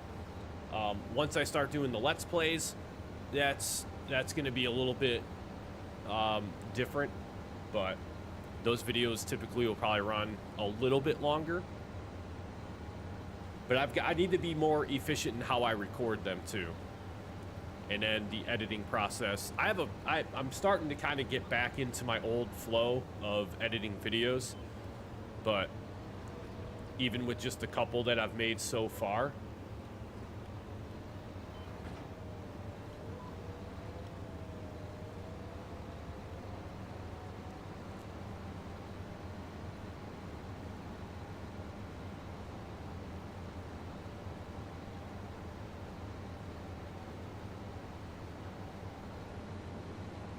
I think the important thing with doing Let's Play series is you always have to have an objective for each episode of the series. If you're just gonna jump in, and I did this a couple times, and I could feel it when I made the video. I'm like, I just don't feel like this was my best effort. There was times where I would just jump into the Let's Play series to make an episode, and I didn't have a specific goal. I would just play. I would maybe harvest a field, do a contract, do something, and then I'd get towards the end of it and I'd be like, okay, like I think this is a good stopping point for the video. And then when I would edit everything together, I'd look at it and be like, what did I even accomplish in this video? So I think that's the big thing. If you're gonna do like a Let's Play series, you have to have specific objectives each video that you're gonna work towards and accomplish or make progress in accomplishing during that video. Like, that's why I think I love the Start From Scratch series so much, or doing like survival series, is you can have a lot of goals and objectives that you want to reach. So like right now, we're just trying to make enough money to where we can purchase our starting farm. Like that's the objective that we're working towards right now.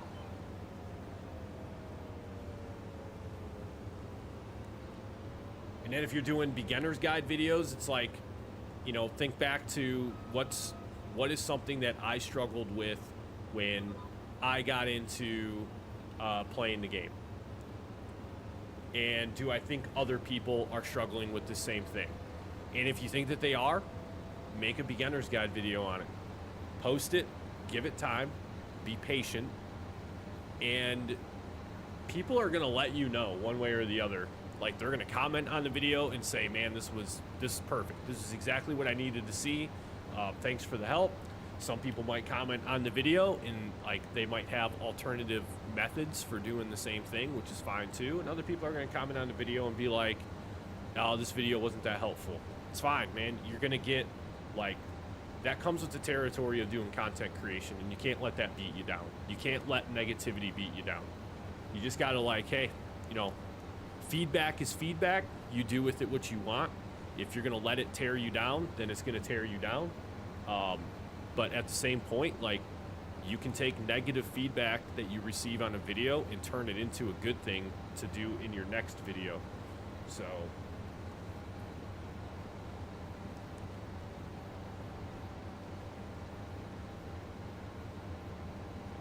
yeah, I'm not in a hurry to get back into doing Let's Plays right now. I'm going to. I can say for certain that I will. I think I'm waiting for the right type of DLC map to come out, though, or downloadable map to come down.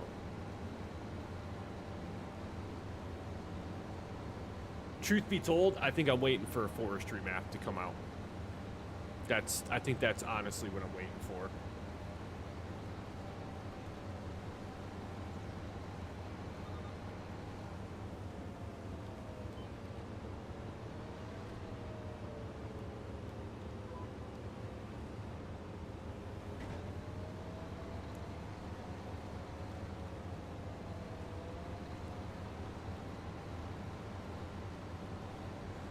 I'd like to do another Let's Play on Frankenmuth Farms, but I already did that on FS25, so I don't know if I'm going to do that or not. If they brought back Elma, Missouri in the near future, I'd probably start I would probably start a Let's Play on Elma, Missouri. Or if No Man's Land came back, I'd start a Let's Play on No Man's Land.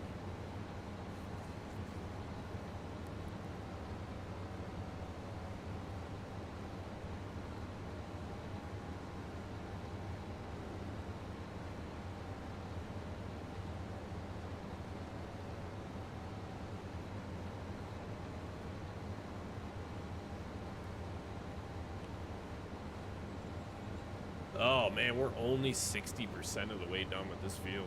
Wow, this is a long contract.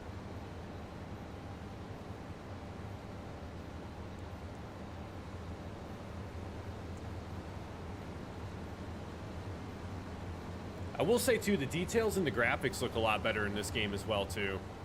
Like, do the tire tracks show up as well? You can't really tell in the grass field, but you can kind of see them every now and again. I think the tire tracks look a lot better in this game as well. Oh man, that's a tough one. So if there's one map from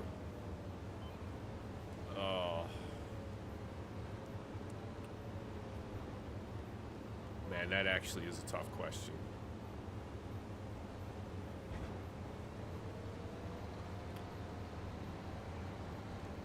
Oh, let me think about this.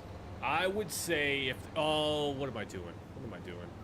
I would say if there is one map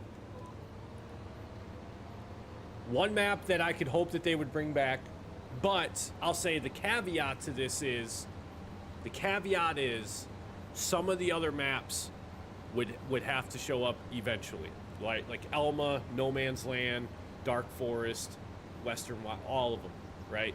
I'll pick one, but the other side of this question is the other maps are eventually going to still come to the game too.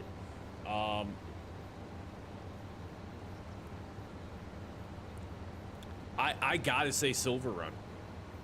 I've got to go with Silver Run. I know it was a map that Giants made for FS22, but I would have to say Silver Run.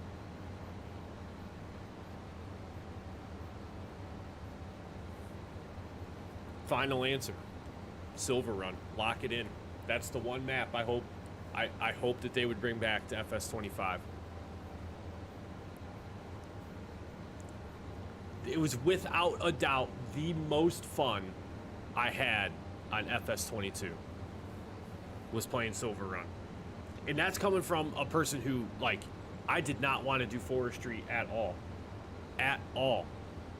And then I got started on Silver Run, and it changed I fell in love with it. Silver Run's it. That's the one map.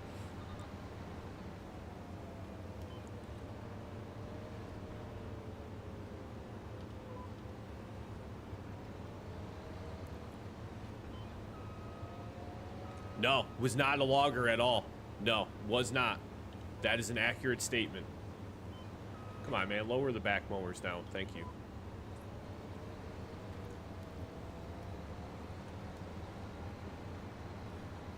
I dreaded it until I learned how to do it. Once I learned how to do it, I was like, and then just I think even beyond the forestry part of Silver Run, rebuilding the roller coaster, rebuilding the boat at the boathouse. Like, there was more stuff to work towards with that map than any other map that I had played on. It was so unique, the like challenges that you had on that map.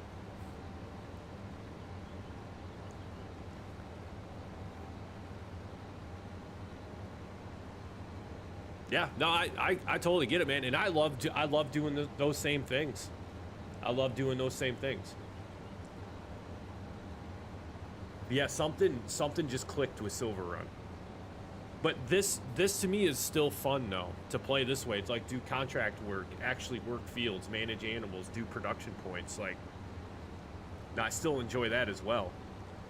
I think I just enjoyed Silver Run, like I said, mainly because of like the differences of things that you could work towards on that map. It was unique.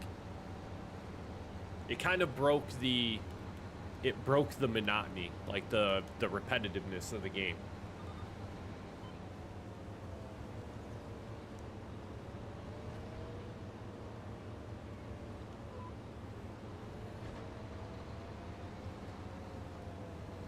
Yeah, I was anti-logging for a long time. But I was anti-logging again because I didn't know how to do it. Opening a map and going around to say hello to animals, yeah. No, man, it is awesome. Like having the chores.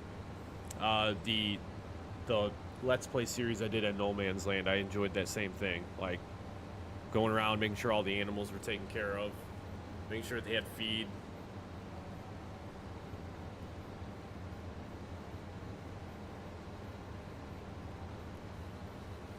Collect up all the eggs, collect up the wool, the milk.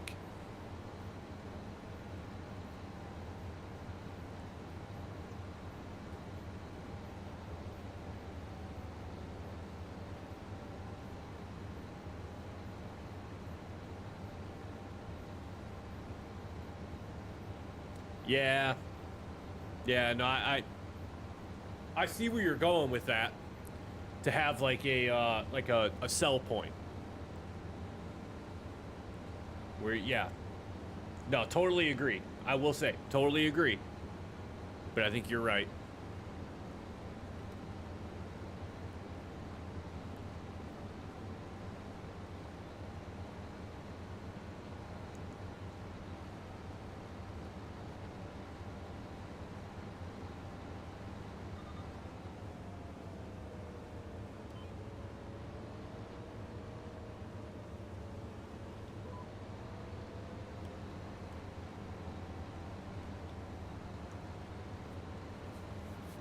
All right, the final 30% push to get this contract done, and then we need to hop over to field 34. We need to get the baling contract knocked out. By that point in time, the month of August is probably going to be done. Probably going to be over with. Now, I probably could just hire an AI worker to finish mowing this field and then go over and start doing the baling contract myself, which is what we might end up doing just to save a little bit of time. But we don't, I mean, we have a lot left, but we don't have a lot left in this field. It's the nice thing about when you're out here mowing with the big old crone. The old 10-meter mowing path here. Takes a pretty good chunk out of the field. What production isn't in the game but you would like to see, even if you know it won't come?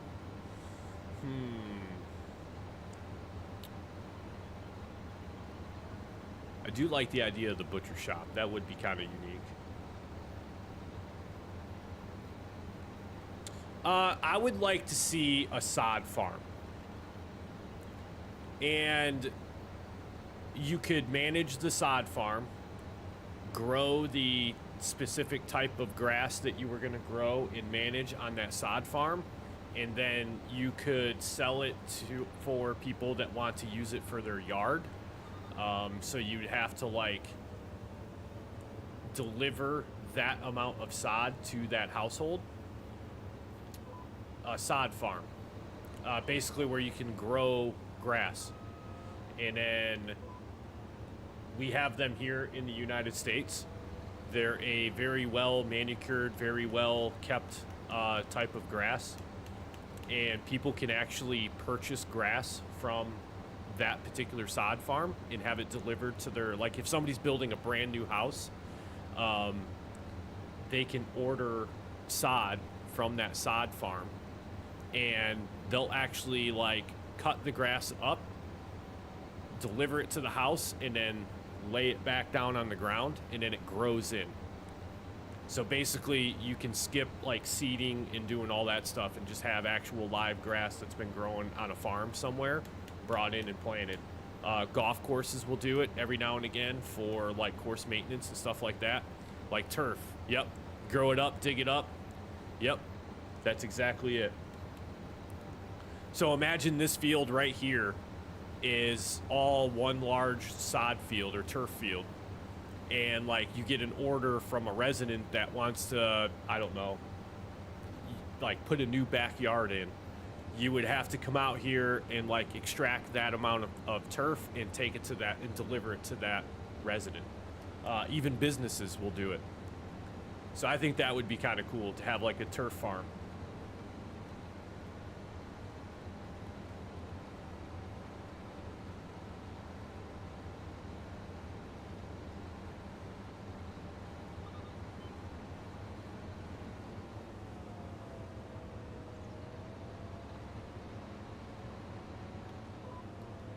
Nope, wrong one. Wrong one. Yeah, that one right there. That's the direction we want to go.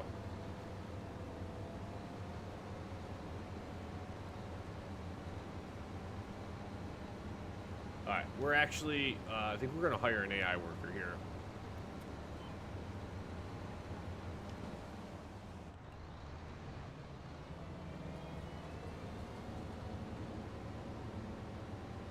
We're going to let the AI worker do what they're going to do. We're going to go get started on baling this field. No, that's why I'm saying, like, if you're asking any mod or any production that they could bring to the game, that would be the one. If we're just talking like fantasy wise.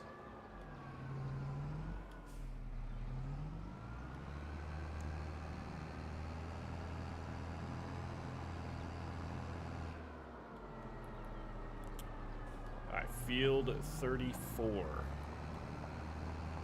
Oh, if you could dig in FS25, you could open up so many new, like, approaches to do stuff.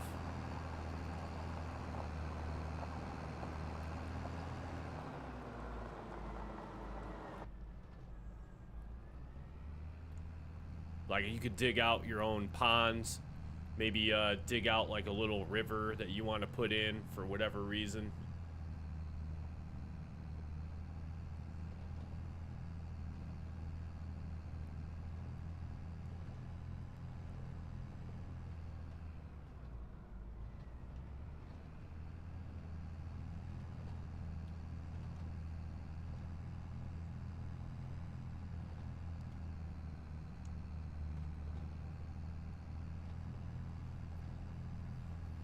I got to keep an eye on that percentage for the mowing contract, because that doesn't seem to be going up. So I'm wondering what our AI worker is actually doing over there right now.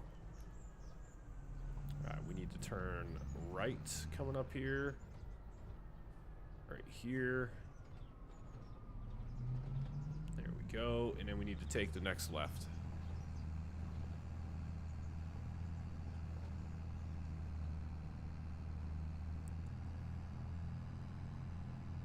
Yo, that AI worker. Legit. Chat, I'm gonna tell you right now, if I pop back down to field 27 and the AI worker is mowing the headlands and the headlands have already been done, I'm like, we're driving around the field with the mowers up. What are we doing?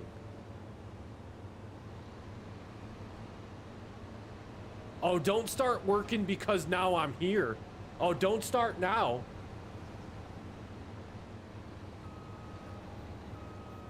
Like, you showed up to mow this field in a tank top and yoga pants. Like, what are we doing? That's already been mowed.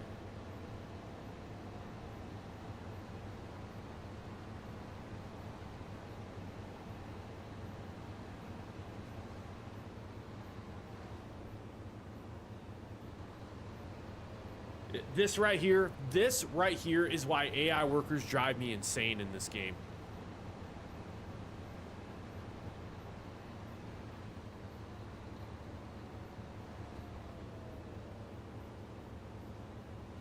What are we doing?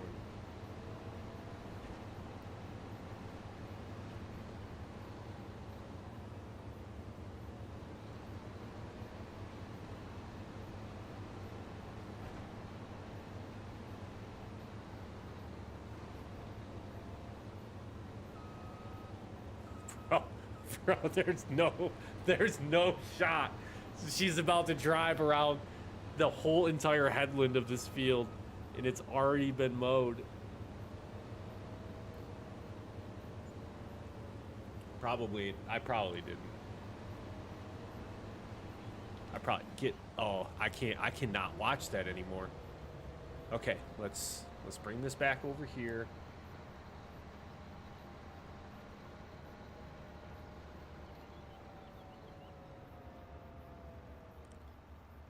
Let's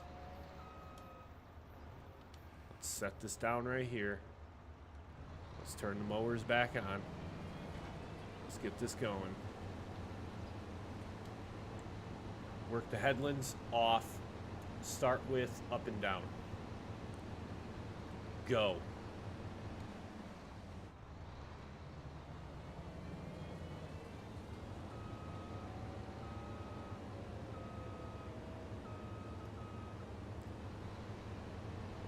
Yep, that's exactly where I just had you. It's exactly where I just had you. All right. All right. We're good. We're good. Whew.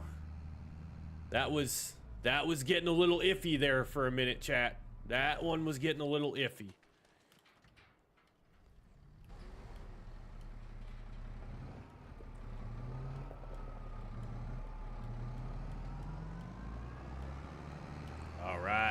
All right, let's go.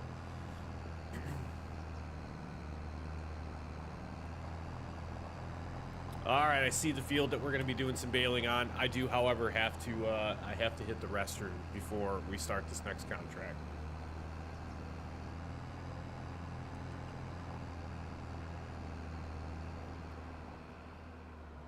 But in the meantime, let's unfold the baler. Let's lower the pickup.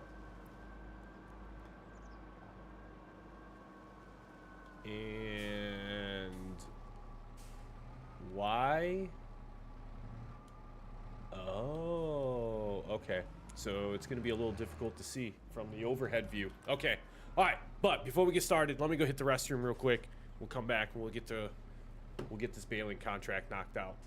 And then by the time we're done with this, hopefully the mowing contract will be over and we'll have both of those done.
All right, chat. Here we go. Let's get our baling contract underway. Make ourselves a quick $60,000 between both of these contracts. And then we're going to take a look and see if we can afford anything as far as land to get ourselves a starting farm. And then, friendly reminder, we're a ways off from it yet, so we've got some time, but as soon as we hit 1,500 subs on the channel, we're doing another 12-hour stream to celebrate. Currently at, I think, 1,050? Somewhere around there. So we got a little ways to go, but that's the plan. For when we make it to 1,500 subs, we got a 12-hour stream incoming.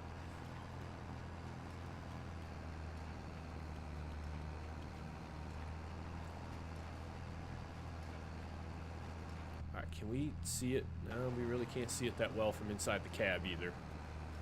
We kind of have to keep like an overhead view on this so I can actually see where the swaths are at.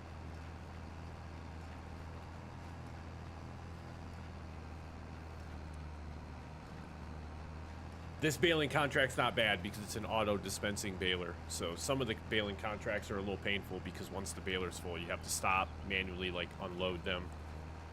And it just adds time.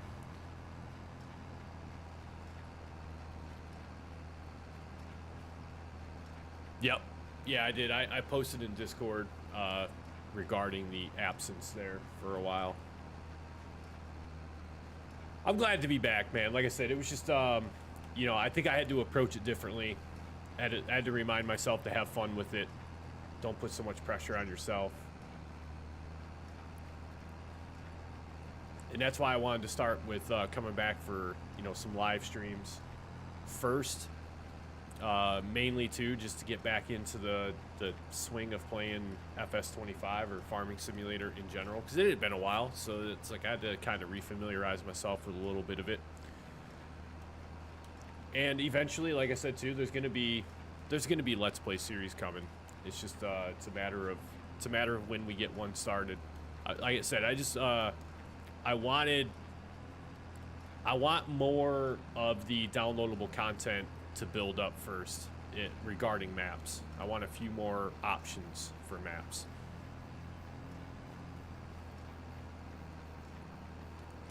Hell yeah, man. Well, that's part of it. That's part of it. Got to get excited when people show up in the chat.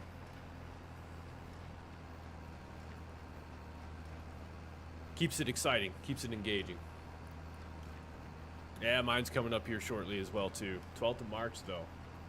That's close, man. Be here before you know it.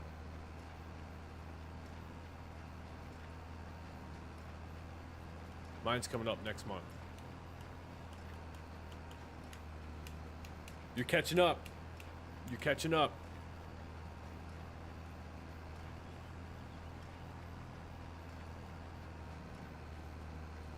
All right, the mowing contract's definitely going to finish up well before we're done with this baling contract. So we may have to, well, we won't have anything left to do with the mowing contract. So when we hit 100% on that, we'll just go ahead and collect on that. Then we'll finish up the baling contract. We'll see what time it is for the rest of August. I don't know if we're going to have much more time to complete very many other contracts in the month of August. This one here is probably going to run us up to just before dark as it is. So we might have to advance into September, but we'll see where we're at on time. We also, like I said, we really need to start thinking about where we want to purchase our starting farm. So we started with nothing. Survival series. We started with $50,000, that's what I'll say. We started with that, but that's not enough money to purchase anything in Farming Simulator. So once we have enough money and we have a spot selected for where we want to start, we'll go ahead and we'll purchase some land. Don't know if we want to do the traditional starting farm or if we want to figure out somewhere else that we can purchase and use that as our starting farm. We'll see what happens. Contracts now have time limits. Did not know that. Do they really?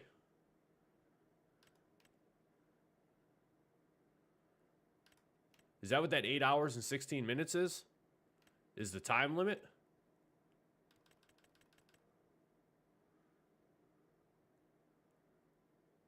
40. There ain't no way. 48 hours and 43 minutes to do Deadwood contracts?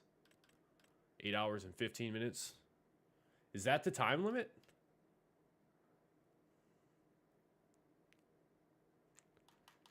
So I wish there was more details on them. It would be cool, like, yeah, like some, like maybe a delivery type contract. They don't all have them. Okay, that makes more sense. I was like, man, they're going to put me on the clock here for how fast I can bail this field.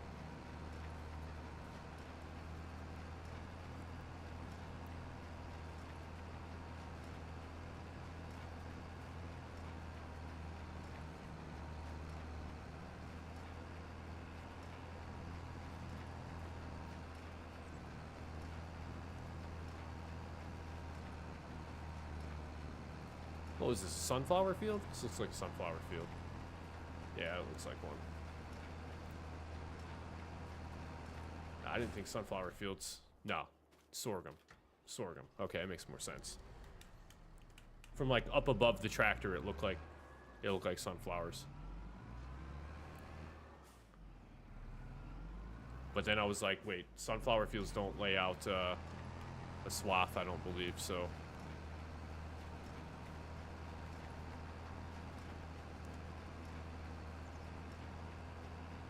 Where's our next? Right here.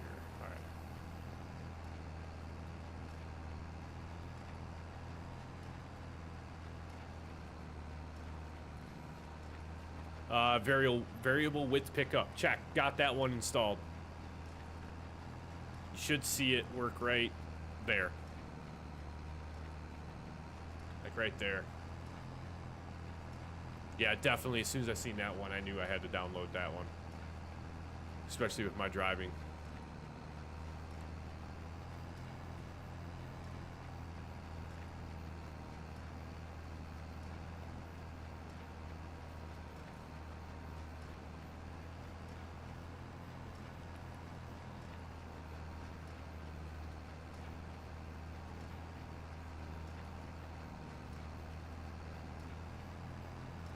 I think our AI worker down on field 27 is mowing in the opposite direction that I was.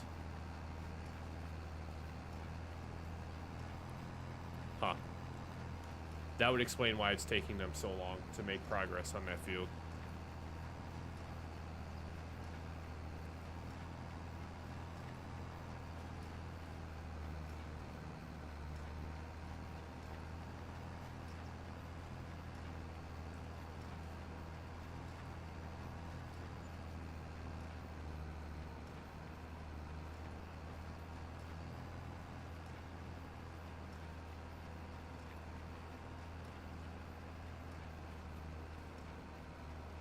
That's it, man. I was helper M.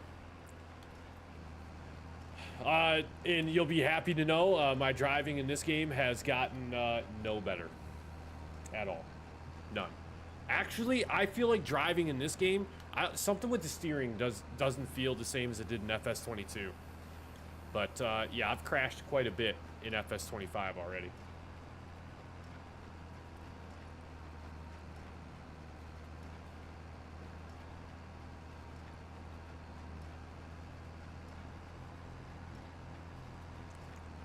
That's a good one. We'd have to figure that one out. We'd have to see what members of the community are all the different AI workers.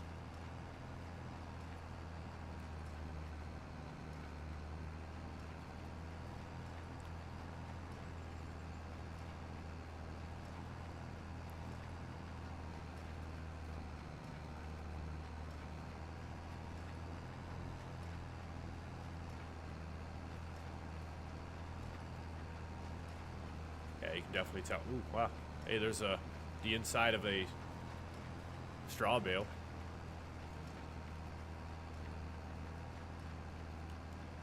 Definitely tell what the sun's going to be setting here in the near future.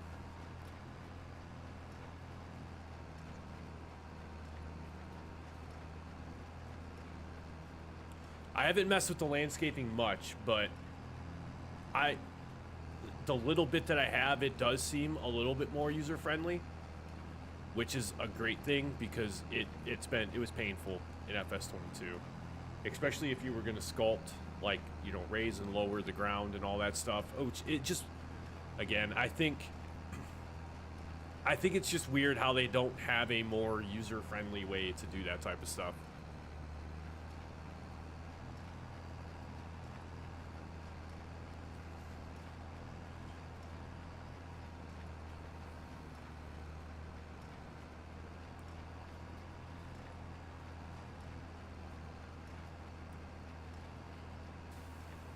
I remember the first time I ever used any of the, like, landscape sculpting tools to, like, raise and lower the ground and flatten and all of that.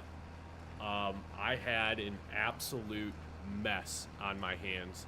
And the unfortunate side of it was, so it was on the, like, one of the base maps in FS22, Elm Creek, I think, is where I first ever tried to do it. And all I did was I deleted a barn that was on the starting farm. And where the barn sat was a bit of like a low spot. I wanted to raise that low spot up and flatten it out and make it look as if like it was just part of the map. Natural looking. By the time I was done, and mind you, I had autosave turned on. By the time I was done, I had half my farm destroyed. Half my farm was destroyed. Just trying to do some landscaping. Just trying to, like, raise and lower the ground. I'm like, this system is not usable. It was pure insanity. So then I lost the whole entire, because the landscape was all jacked up. So I basically had to delete that game save because it was an eyesore to even look at it. Had to delete that game save and start all over again. So that's why I turn autosave off a lot of the times.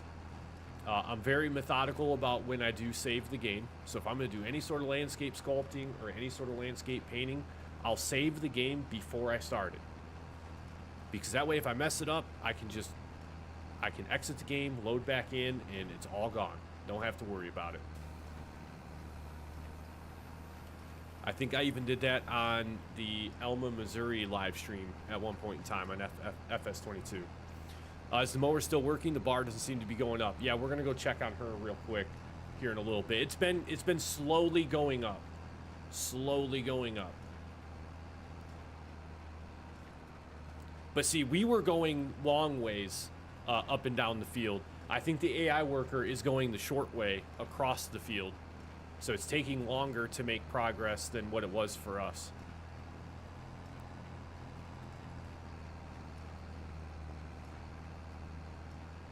I didn't think that we were going to catch up on this baling contract, but we might. Yeah, see, it just bumped up to 91%. So that's all right. We'll stay busy over here getting this baling contract done.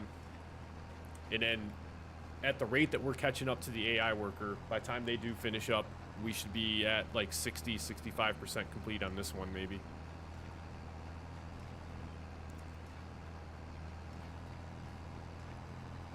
And then we'll have some money in the bank, finally. A little bit, anyways. Not a lot, by any stretch of the imagination.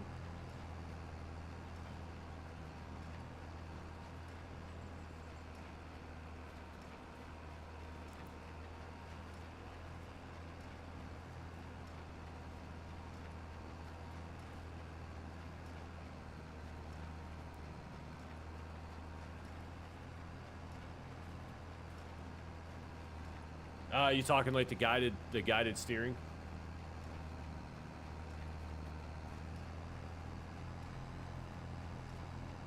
The guided steering in this game is a very good addition to the game.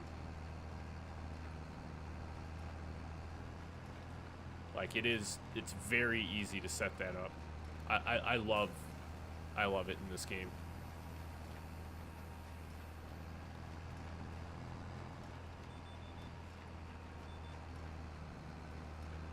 There we go.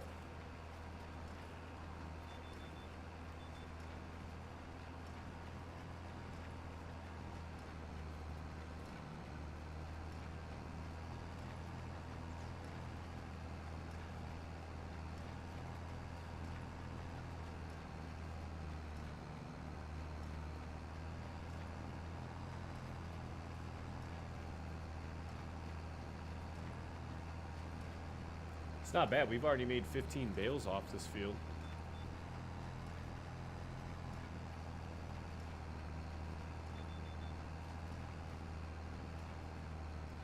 Oh, is this bale going to be in our way? Not quite.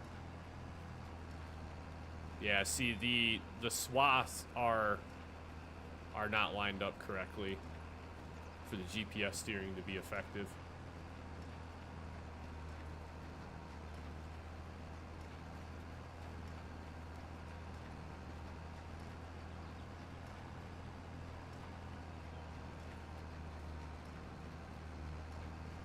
Let's give that a shot. Let's see if that does it for us. Working width, let's go to 12.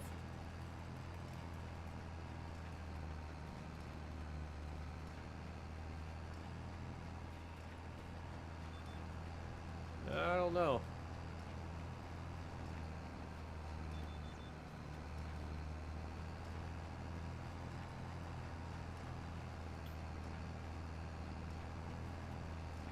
The baling contracts are easy enough, though.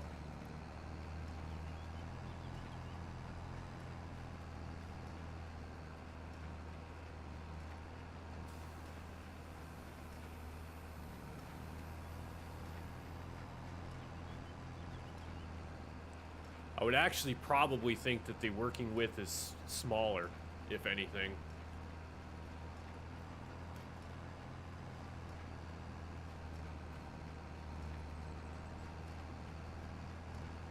I wonder if it was maybe a 6 or 8 meter working width.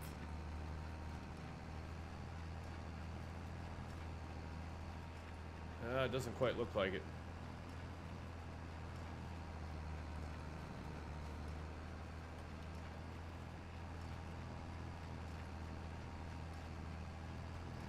Might even be an offset. Who knows?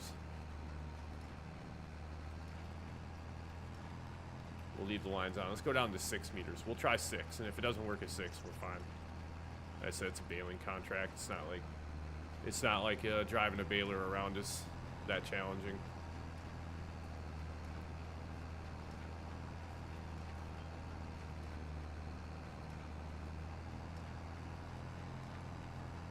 Yeah, I don't even think 6 is going to be it.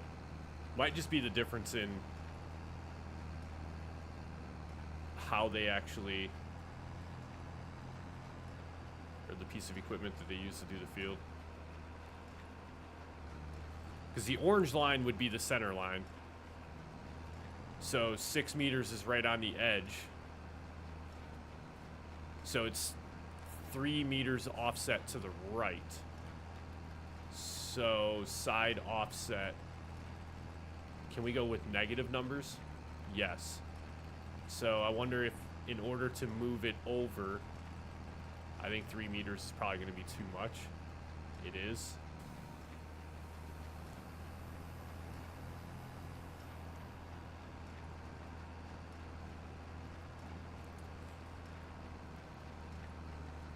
Yeah, I think there was 2 headlands. Because there was two rows of straw that went around the outer edge of the field. Yeah, it'll take some messing around with, but for baling contracts, it's not really a huge deal. You just drive around, follow where the swaths are at. And mowing contracts almost done, 98%. Halfway done with the baling contract almost.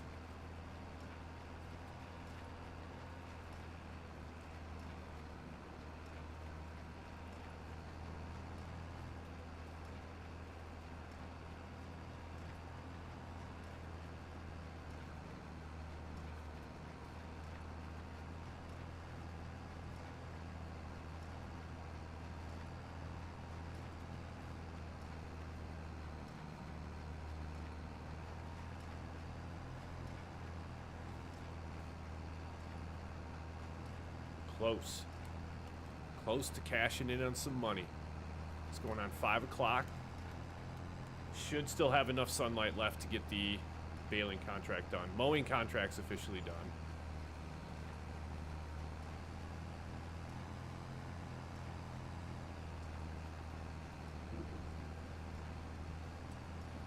I like that they added the thunder sound to the background in this game as well, too.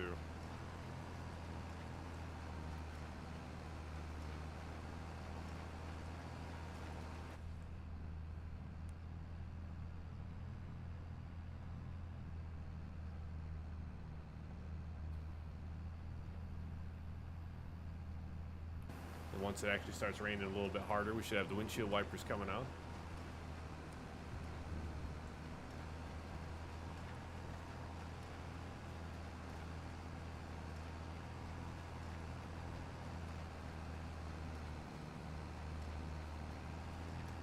Yeah, that's true. That is very true.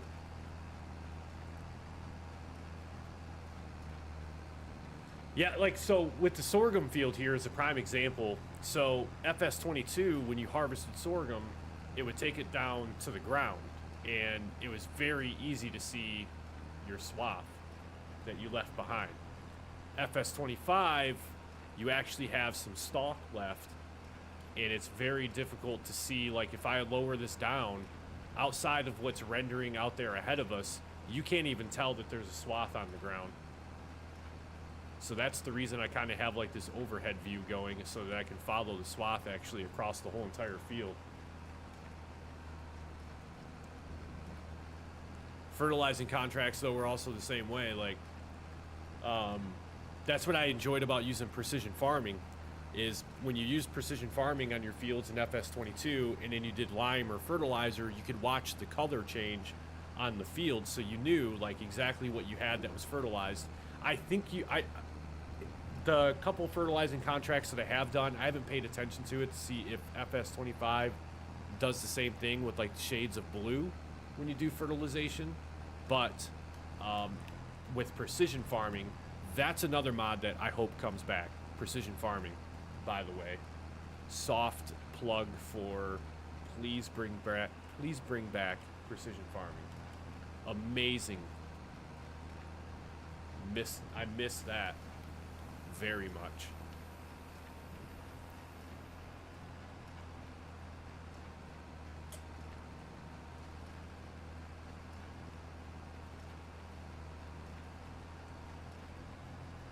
Precision farming is amazing. Can only run on the lowest graphics settings. Try to put it on medium and got a solid 0 FPS. Yeah, 0 FPS is definitely not ideal.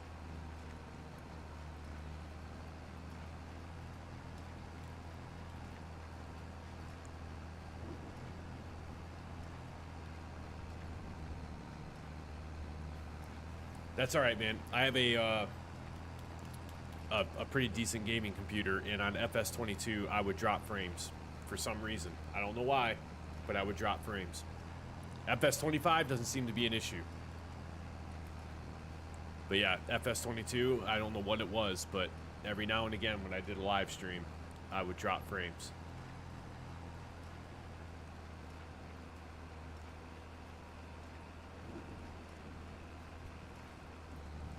All right, AI worker's done. Let's go ahead.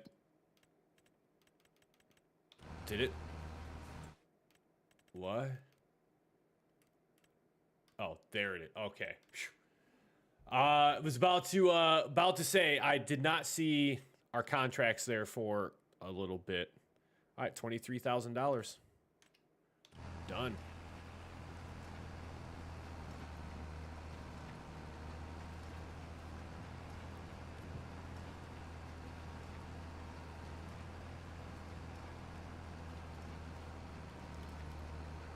Yeah, I should put my FPS count on. I think I have my graphics, I think, almost maxed out. But I don't, I haven't put, I stream at 60 FPS anyways, so.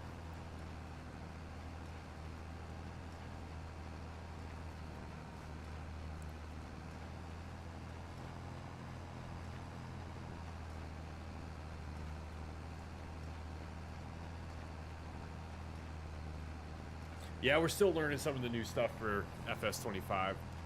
We're definitely not as well versed in FS25 yet as we were in FS22, and I'll say I wasn't even like that well versed in FS22. I knew enough to be dangerous. FS25 though, yeah, we're still kind of I mean, the core concept of the game is the same, but there's just some finer details of gameplay that have changed a little bit that we'll find over time.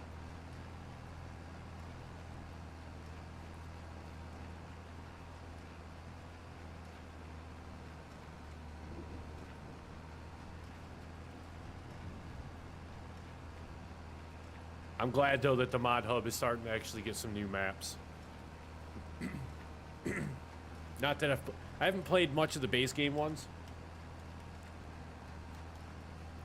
Gotta say, I really liked Zielonka on FS22. I felt like it was very refreshing for FS22 to get a map like Zielonka. But I gotta say, and this is my own personal opinion, I'm kind of disappointed that they brought Zielonka back right away for FS25 as like a base game map. Like, we already had it in FS22. I mean, I understand bringing it back to FS25. It didn't have a long shelf life for FS22. It was released very late in FS22's life cycle. Matter of fact, I think it was released after FS25 was announced. But it's like, man, if you were planning on releasing the game with 3 base maps, why not have one of those base maps be a forestry map? Like, you know that there's an FS community out there that plays this game for the forestry. So I would have done 2 farming maps and then maybe a farming / forestry map. And it's not, I don't hate Zielonka, but I would have just maybe have tried to go in a different direction with that one. I would have brought it back at some point in time, but again, I probably would have had 3 fresh, brand new maps at release for the game. Small critique. Zielonka was big though for FS22 because that's when they announced, that's when they introduced new crops and new harvesting methods for those crops. So it was pretty big. Like, it was big for FS22. It was kind of like a very late cycle facelift for the game. And I think the reason they put it in FS22 though, truthfully, is because they knew that they were going to release it for FS25. So I think they were trying to get ahead of that, and they just wanted to see how the new crops worked and maybe identify any issues, and then not only fix the issues for FS22, but then have them fixed for the release with FS25. It was almost kind of like a stress test, just to make sure that the things that they had in mind were going to actually work. And then whatever didn't work, they could fix it, not only for FS22, but also for the full game release of FS25.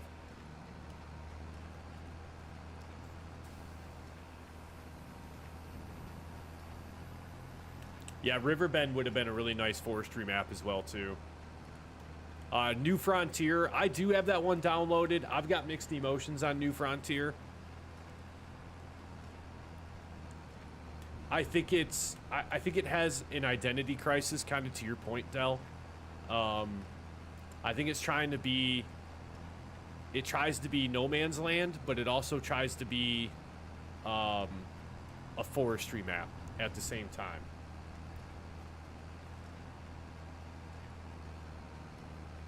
I think it just needs to pick one or the other. Like, you can make it a full-on forestry map. If they would have made it a full-on forestry map, I think New Frontier is totally different. I think it's a lot better if it just focuses on one thing. And you can have fields on forestry maps. There's nothing saying that you can't. But we're chugging. We're chugging going up this hill right now. But the forestry areas on New Frontier are very slim. There's not a lot there to actually be worked. Now that's comparative to like Dark Forest, right, where that whole entire map was just full of trees. But even No Man's Land, No Man's Land had areas where it was densely populated with trees to where you could forest that, you could log that entire area out if you wanted to. But it also wouldn't ruin the aesthetics of the map either.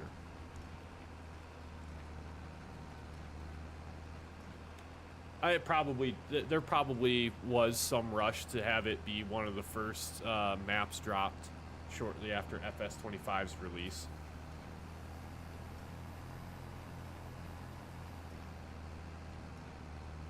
I don't know how much work goes into modding anything, let alone maps. So I can't be too harsh on it. But like I said, it's got potential. It just needs to figure out what its identity is. Like, it's either going to be a farming map or it's going to be a logging map. I think it tries to do a little bit of both, but it doesn't offer up much for the logging aspect. Like I said, the areas that you could do logging in are just, they're not populated enough with trees, I guess I should say.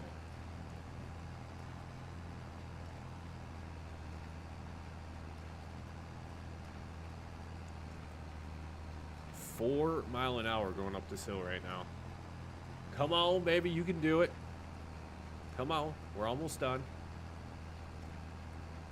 Almost done.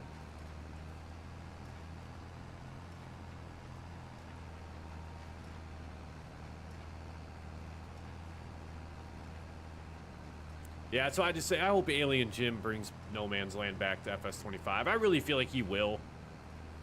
It's just a matter of when he does. I mean, what? It was in FS19. It's in FS22. Got to assume it'd be back for FS25. I mean, I'm not gonna go that far. It's just, I think it's got potential. I think it just, you know, it needs to figure out what it wants to be. Like, it's either a farming map or it's a logging map. If you want it to do both, then you need to put more trees on the map and then have some farmable areas on there as well. I mean,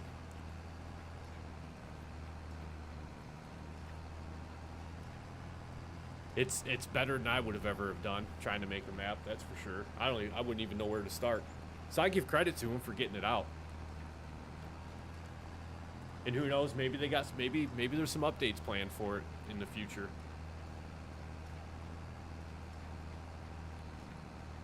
Maybe 6 months from now, we'll be sitting here in a live stream talking about how awesome New Frontier is after they release an update for it or something.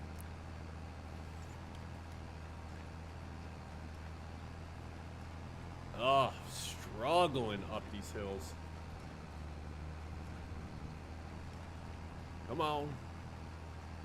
Come on. 20% more to go. Hang in there.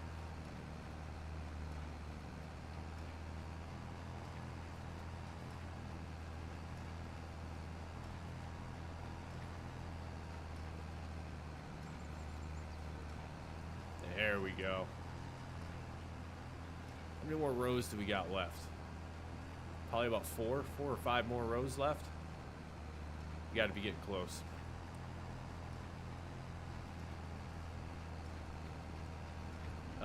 Four. We got exactly 4 left. All right. Guess I didn't realize how long these rows were getting now. Of course, when you're just staring straight down at the ground, then you look out in front of you. It's forever long. 35 bales so far off this field.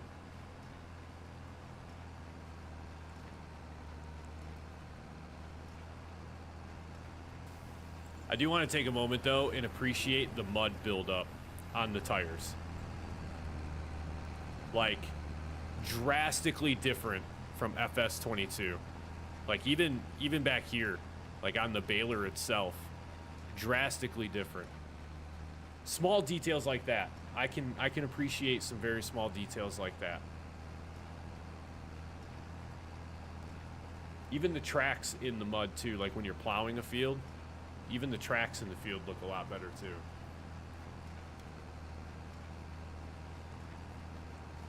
There are definitely some graphical, like, graphics updates that took place in this game.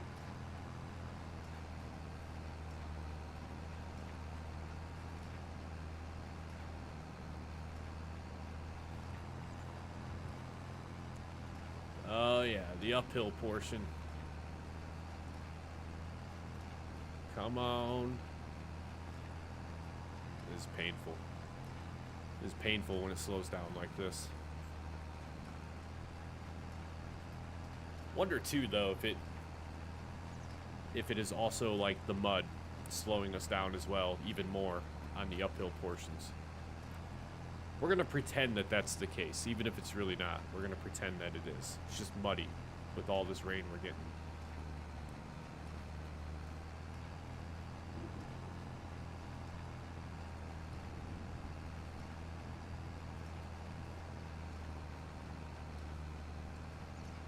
I mean, bro, come on.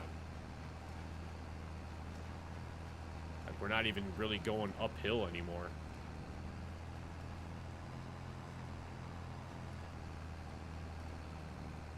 Alright, where's the next rail? Right there. Woo! I almost think going back this direction, though, is worse because it's a longer stretch of going uphill.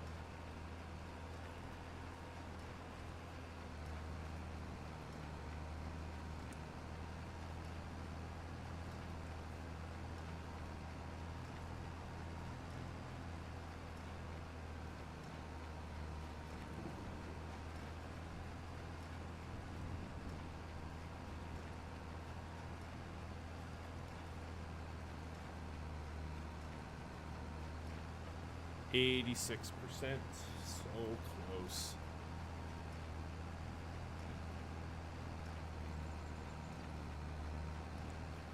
And now starts the uphill piece.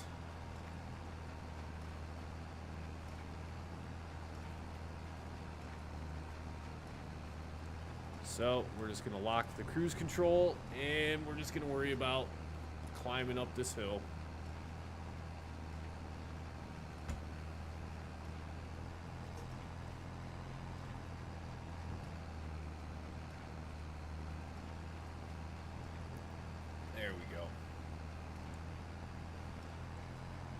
Come on. Come on, Massey Ferguson. You can do it. Ain't nothing for you. Ain't nothing to climb up this little muddy hill.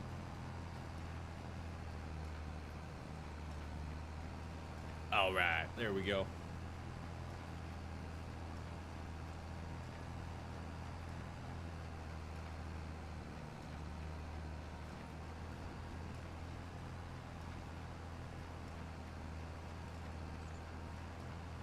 There you go, man. Dell the farming gamer.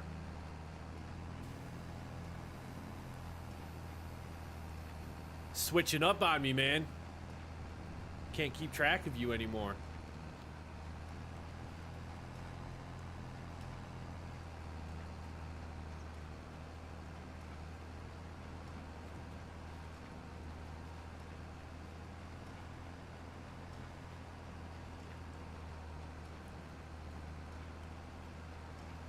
All right, chat. Hopefully this next path here, this next pass should be our last one, actually. That's going to close out this contract. Be done with this. Should be good. Cash this one in. Then we're going to take a look around the map, see where we potentially want to try to buy some land. Put a house down. First step in the survival series. Put a house down, figure out where we're going to live.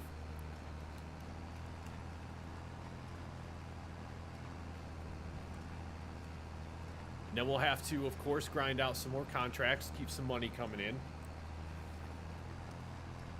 I think the order is going to be, we need to find a place that we want to purchase land, buy a house, first and foremost. Then we need to take a look at an affordable field that we can either purchase or work towards purchasing. and then use that field to help make some additional money on top of contract work. And then from there, our next move will need to be a production point, which we're probably going to go with the grain mill for the production point. Typically it's a pretty easy first, like, starting production point. Grain mills take multiple different types of crop for inputs, which is always nice. Then we can make some flour. We'll probably have to just spend some time selling flour initially, along with doing some other contract work to make some more money, until we can probably work up enough money to buy the bakery. If we can buy a bakery, then we can take the flour from our grain mill and we can have that made into bread. And once we start making bread, that will start bringing us in some pretty decent money. All the while, though, while we're still making that money, we're going to have to keep an eye out for other fields. And then we also got to start thinking about equipment. Equipment's going to be the crazy part of this, too. It's figuring out what we can purchase, and we'll have to keep an eye on the sales page, even though the sales page does not seem to really play nice. Anytime there's anything specific that I need, the sales page always sells everything I don't need.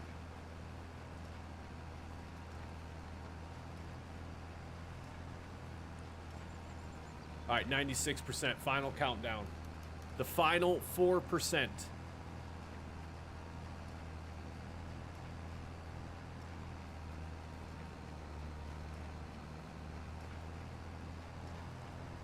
I know we missed some areas earlier too, but we shouldn't have to worry about going back and cleaning those up. 2 channels, 2 different types of content. I like that. It's like some of these folks out here that I follow got like 3 or 4 different YouTube channels. I'm like, man, it's crazy. It's crazy. But they do different types of content on each one of those channels, so makes sense.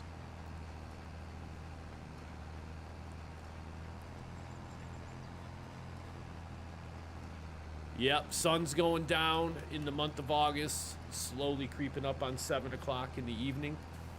We are not far away from finishing up this field. I swear to God, that better go to 100% by the time I get to the end of this path. Yes. Done. Turn that off. It's over with. Yeah, the mud detail actually in the tread of the tires is pretty slick. I like that.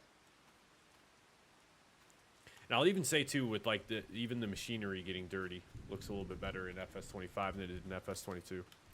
All right, so that contract is done. Collect on that. Another $42,000. Done.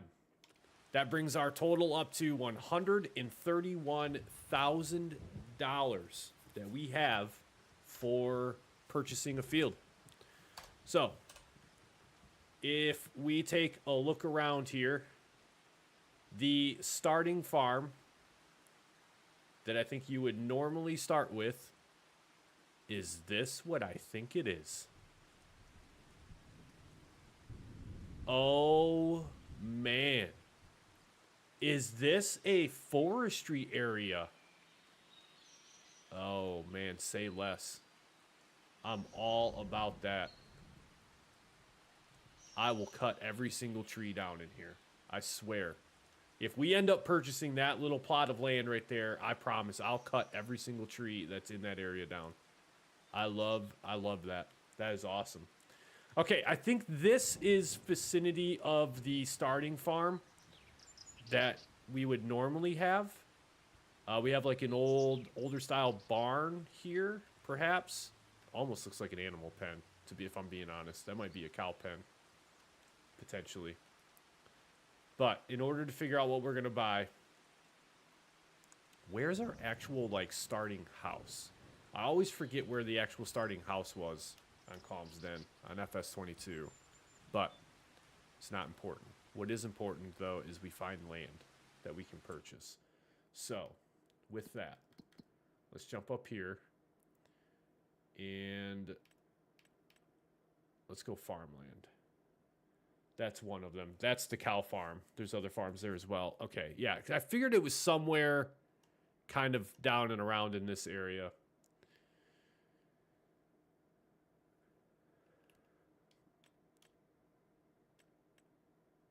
Value $0. Wait, well, hold on. Hold on.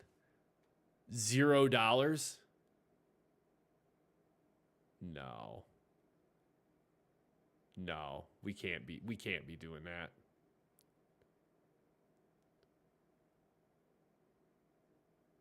No. Come on, man. Why do they do that? That's a bummer.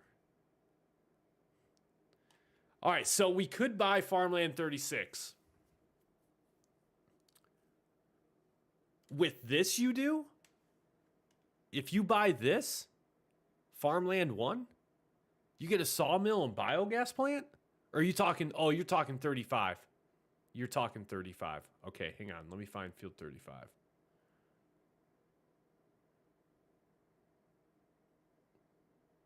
Why do I feel like I can't find that?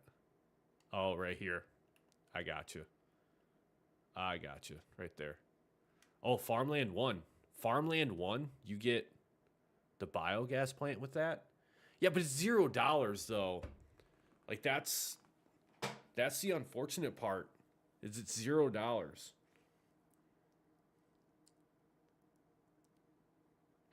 Like I don't feel like that's in keeping with the start from scratch.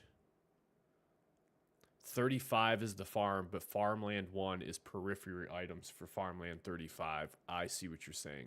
Okay.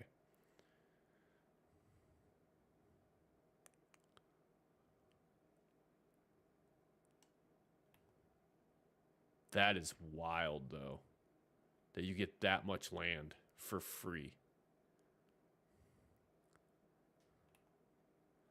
Farmland 44 is on my hit list, though, because that's where we're going to do forestry at. Okay, let's do it this way. Well, I'm not... let's visit this. Let's see what's actually here. Okay, I have got to remember to turn my run multiplier down. Oh, we spawned inside the barn. Okay. Just please let me out. That's what we have here.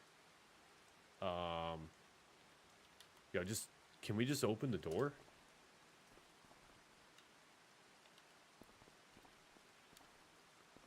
Just open the door. I can't even get out of here.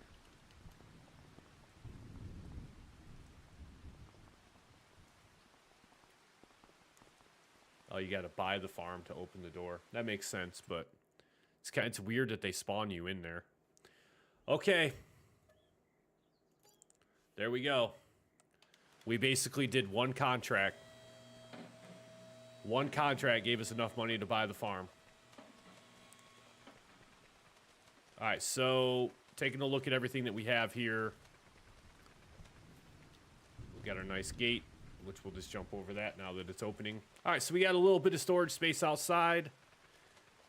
A little bit here on the back. I actually think this container actually holds something, if I'm not mistaken. If we take a look on the map, I think there is... I could be mistaken, but we don't own any productions yet. That's okay. That's fine. That's fine. Looks like we have some diesel out there. We have a drop point for our cows. We actually have something inside of here. Oh, service shed. Okay, so it's a vehicle workshop. Got it. Perfect. Okay. Containers trash. I seen something on the map that made me think that maybe it was like a spawn point for something or a deposit point for something. Okay, so that's everything that we own there. I guess we could pick up Farmland 1. There's nothing farmable on it though. That's just it. So it's not like we're getting extra fields with this free purchase of Farmland 1, I guess. So There we go. Now we actually have our house. We still have, we're just shy of enough money to actually get this barn here with what I'm assuming is a grass field sitting behind it. I think that's a grass field. Yeah, definitely is a grass field. Yep. And we apparently now also have the sawmill and the biogas plant. The biogas plant, I'm going to be completely honest, Chad, I'm not going to use. I'm not a biogas kind of person. I didn't even use them in FS22.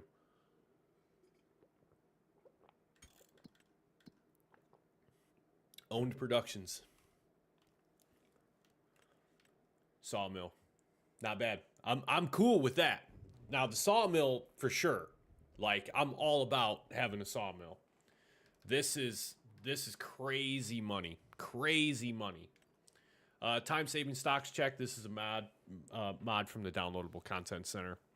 Love this mod, though. This is so nice. You can see at any point in time anything that you have in storage and how much it's worth. The max price that you can make off of it if you sold at the max month. But it'll tell you the current value of how much that you have. So if I have 10,000 liters of wheat, it will tell me how much money that entire 10,000 is worth. But it also tell me the best month to sell wheat. So if you're looking for some better ways to make money, it's always good to know. All right, so looking around the price fluctuations, I'm going to assume that the price fluctuations will continue to develop as we move month to month. The shed I spawned. Yeah, I seen you said that. I seen that. Silo tip points in there. So we also have a silo inside the shed as well too.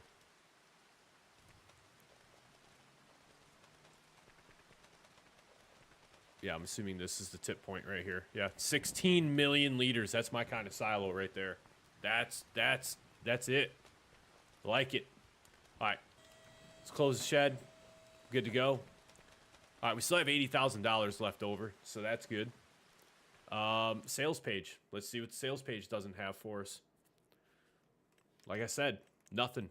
Has nothing. But we're way off from being able to afford anything that we absolutely need anyways. I mean, medium tractors.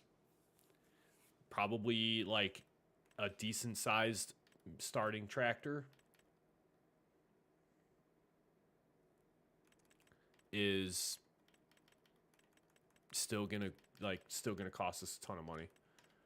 That's why I always like to just go for a large tractor right off the rip, just to have the horsepower that I know I'm gonna need eventually around the farm. I don't have to worry about running out of horsepower to operate different pieces of equipment. So we'll probably shoot for, one of my favorites is the Fendt Vario. But we'll take a look and see what else we have available to us when that time comes. The Fendt 1000 Vario, that's really nice too. 517 horsepower. Love that. Love that. Okay, let's go to the house, which I think is right down this way. I think this gate opens as well too, does it not? Nope, that one does not open, but we'll just jump it. I do think, does this one open? No? Nope, that one does not as well. Okay, this is our house right here. Nice, nice. And we should have a, oh, we have a dog house. Nice. We'll fill the bowl, which means the dog should come running back from somewhere. I think he comes running back when you fill the food bowl. Maybe. I probably don't even own a dog yet. That's fine. We'll let the food sit out here and get rained on. I do like the fact that we have an invisible sleep trigger right here at the front door, though. Okay, first order of business, we're going to save the game. And let's move ourselves into the month of October. And we're going to get up at 07. Or month of September. Month of September is where we're moving into. And let's just get an idea of what contracts we have coming up.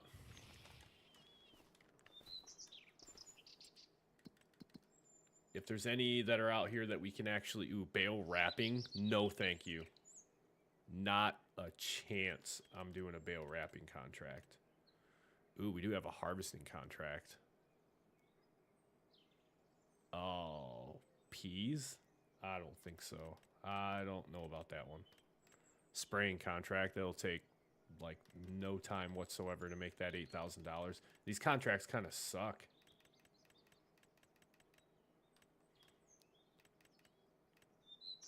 Got another baling contract for $38,000. Yeah, I gotta say, I'm not a fan. Not a fan of any of these contracts. The only one that I would probably consider doing is a spraying contract. Let's do it. Just for a quick $8 grand.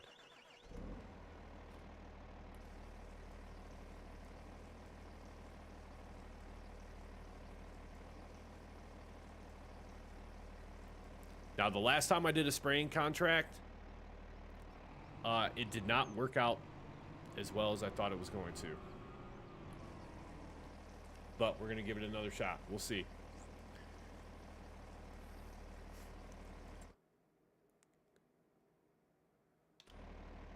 Okay, we're loaded up. Where is the field? Field 31, all the way across the map. Okay.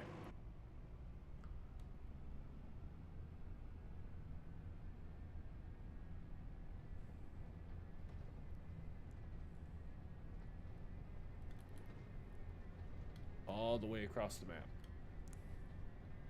Oh, this thing flies.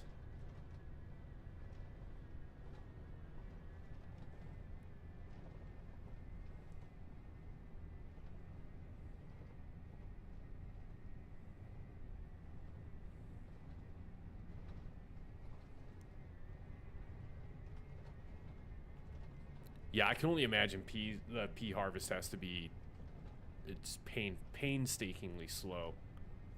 Harvesting potatoes was never fun.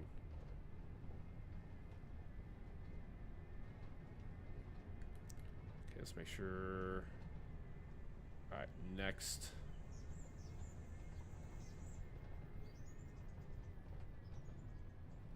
We want to go this way.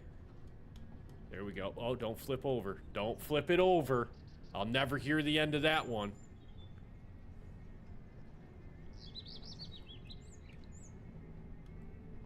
All right, there we go. Then we're going to stay to the right. Boom. All right. Now it should be just a straight shot right to the field that we need. Oh, look at the water.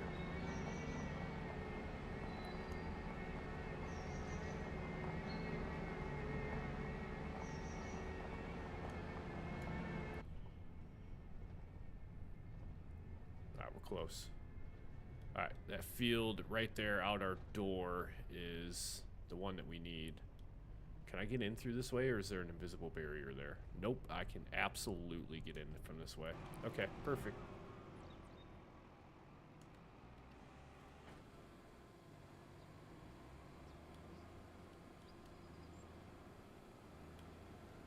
Oh, this sprayer is going to be massive. Oh, don't get stuck in that tree.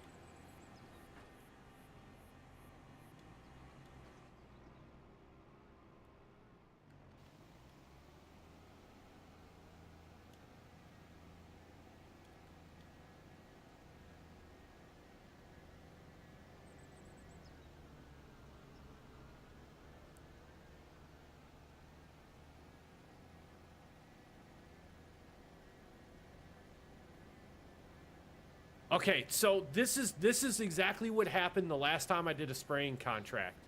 I'm not making any progress on spraying this field. Why? Like, am I missing something? Is there something that I have not done?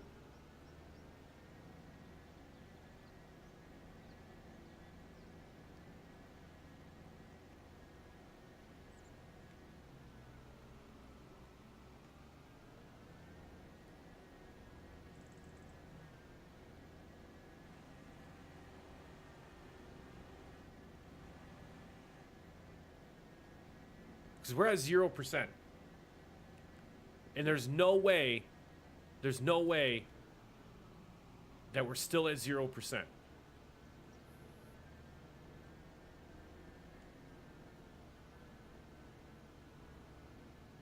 It's lowered. I've got this thing lowered down as far down as it'll go. So this is what happened the last time I did a spraying contract for herbicide for weeds.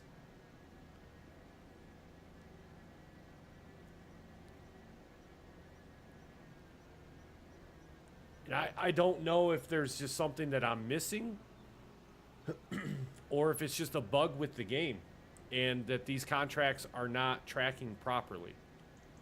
Because everything's turned on.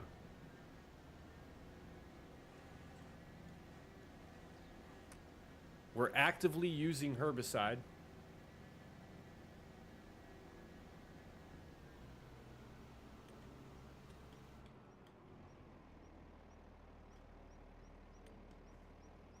And even if I do, I don't think steering assist is going to make any sort of a difference whatsoever. But I'm still going to turn it on.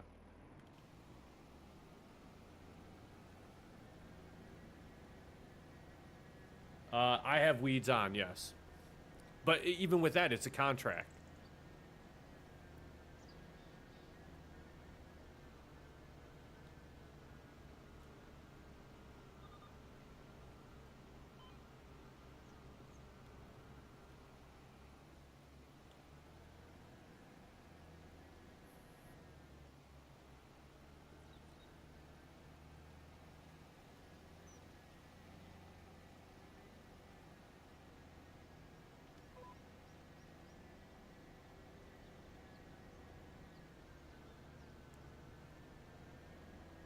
Yeah, this is the second time that a weed, like a spraying contract is not tracked properly.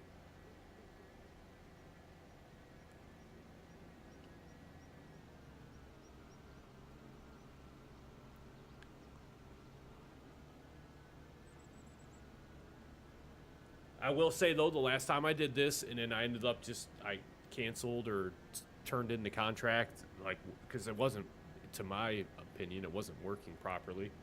So I was like, well, I'm not about to sit here and like waste my time on doing this contract. I still made a little bit of money off the contract. So that's what makes me think that maybe it's just not tracking properly in game. I could be completely wrong on that, but that's my initial thought.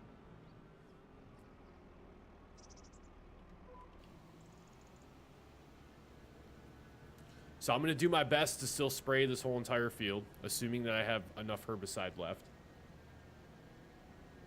And then we'll turn the contract in and we'll see how much money we get.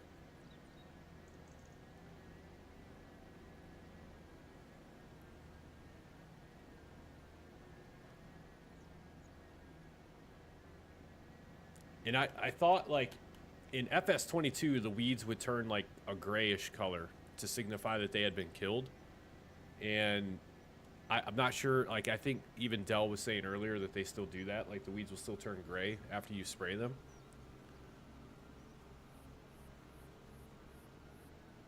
Yeah, I'll check that out here in just a little bit, Dell. I seen you mentioned it earlier.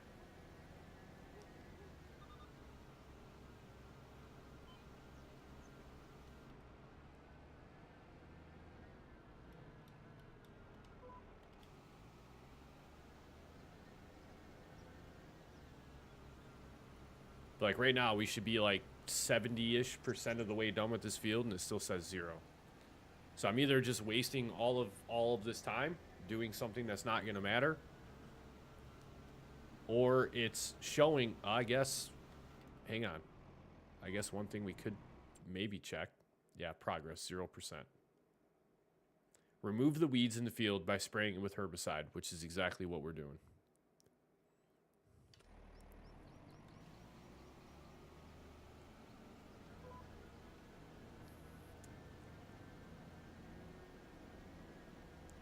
Yeah, there's got to be something I'm missing. There's got to be. I just wonder if it's got to be something simple. I don't know.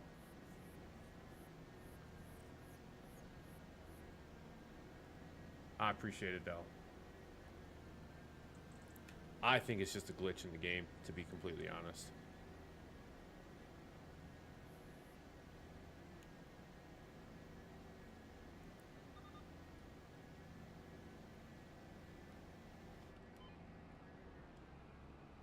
so now we should be, we're over here at the headland. We've already done the headland.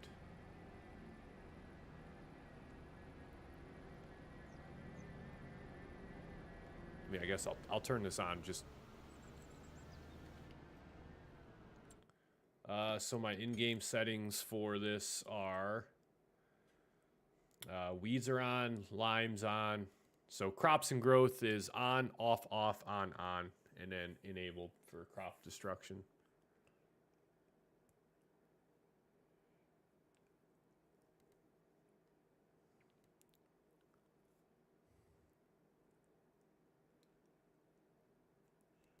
And as far as everything else is pretty stock set up. The only things I turned off, I think, was fieldstone. I don't even think I turned periodic plowing required off. I think that was just off by default.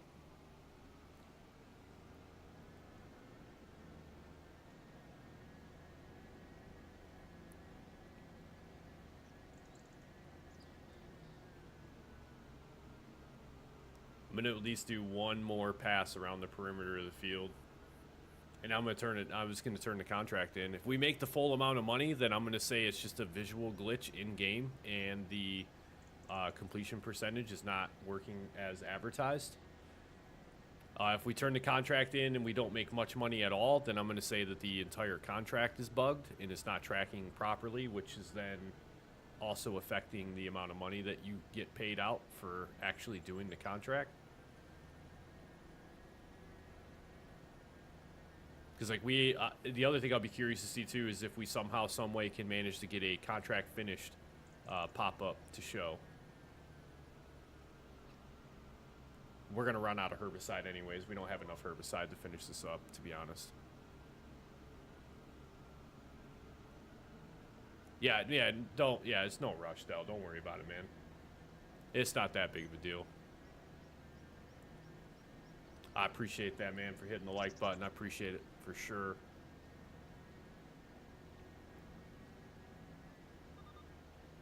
Alright, we're probably going to have just enough herbicide to maybe do like one more pass over here and pretty much going to be running out.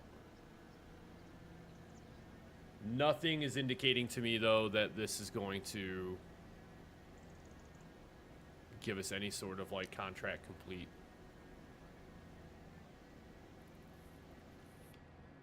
Okay, so let me fold this back up.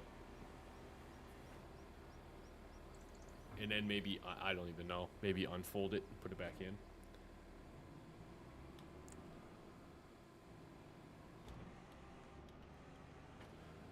This, yeah, it should be a base game piece of machinery coming with the contract.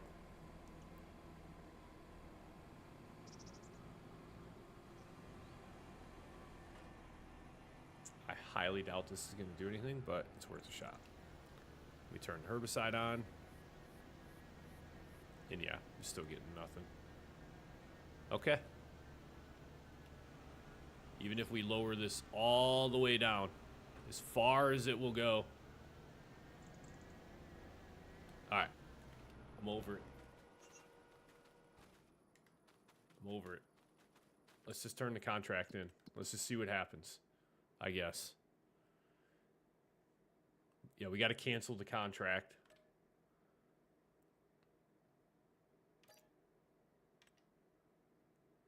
We made $77 on that contract.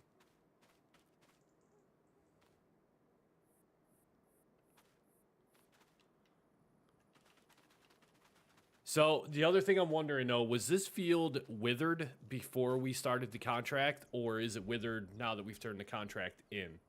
So that's the other thing oh, wait. Oh, I can see it on my... Hang on.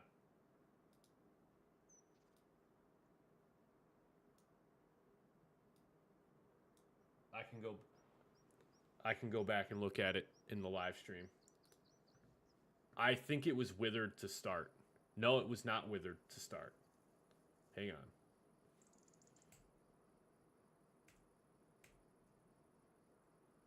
I don't think it was. It was. It was withered to start. I wonder if that's why it's not counting.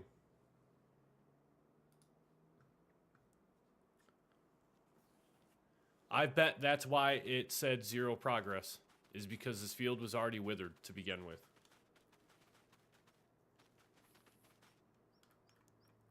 That might be it. That might be it. Because, like, so if your field is withered and you have active weed growth, the only option that you really have is to plow the field. You have to plow the field to reset weeds that are in this stage of growth. If you have large weeds, the only way you're going to get rid of them is either with herbicide, if you have an actively growing field, or you have to actually plow the entire field to get rid of large weeds. That's the only two ways. You can't use a mechanical weeder because it won't do anything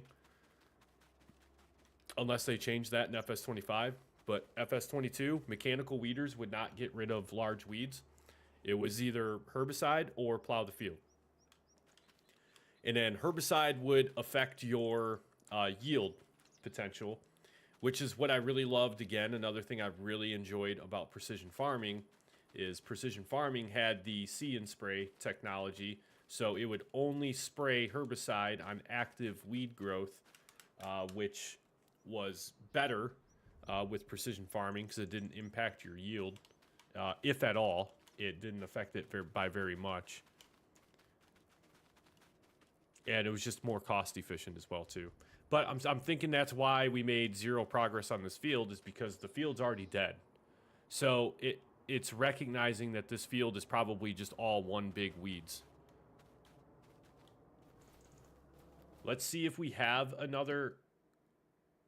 Let's collect our $77. Let's see if we have another spraying contract that we can maybe go and do. The fertilizing ones they definitely work. They're not an issue at all.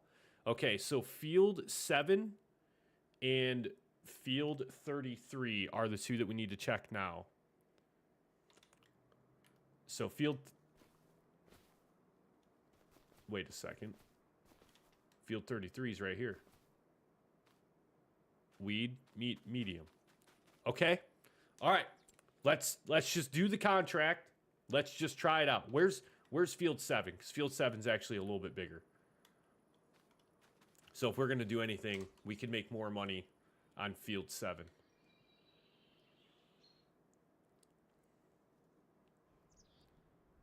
That field's definitely not withered. Field 7's definitely not withered. Let's start with... Let's do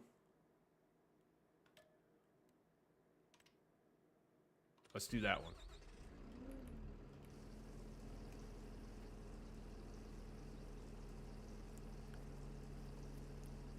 I think if the field is withered, you, don't do it. That's crazy, though, that it offers it up as a contract, even if the field is withered.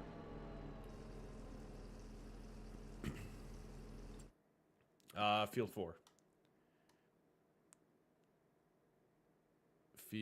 Oh, yeah, right there in the... Yeah, no thank you. Potato harvest on that? No thanks. Yeah, I'm out. I'm out on that one. All right. Let's see. This one is field 33, so basically the same route that we just drove.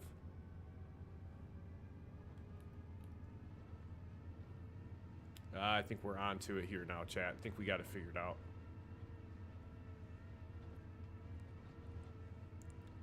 I don't understand, though, why would offer you a spraying contract for a withered field if it's not going to allow you to actually complete the contract. That just seems broke. Obviously, it's broke because the contract didn't track correctly.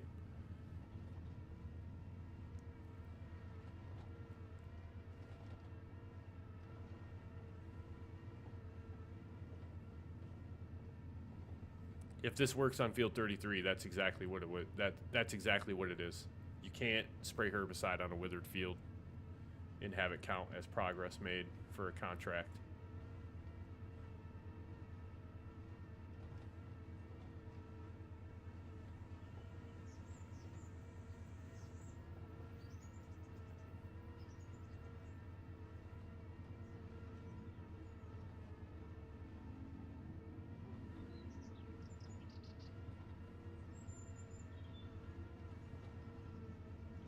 Love how fast these sprayers are, though.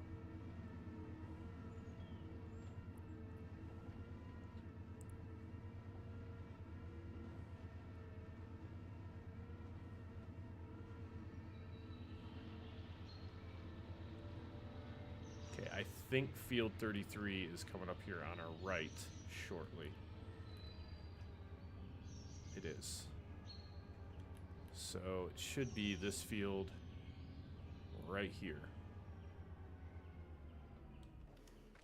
Oh, wow. Didn't need the run. And we can probably turn flight mode off.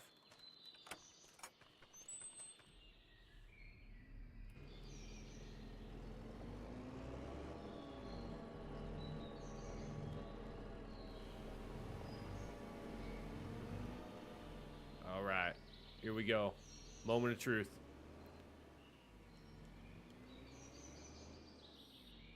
It is unfolded.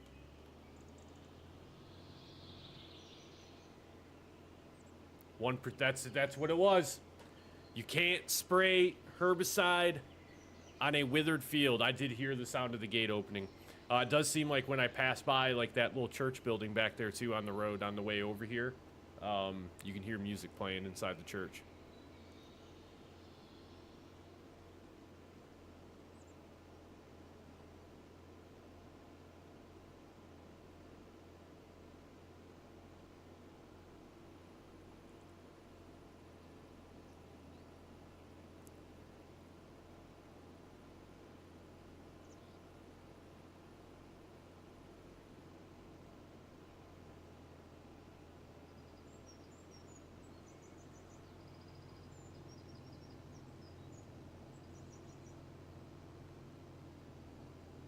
There we go. So much better.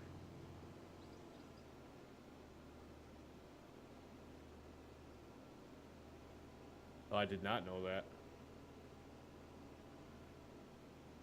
Some nice touches to some of these custom maps.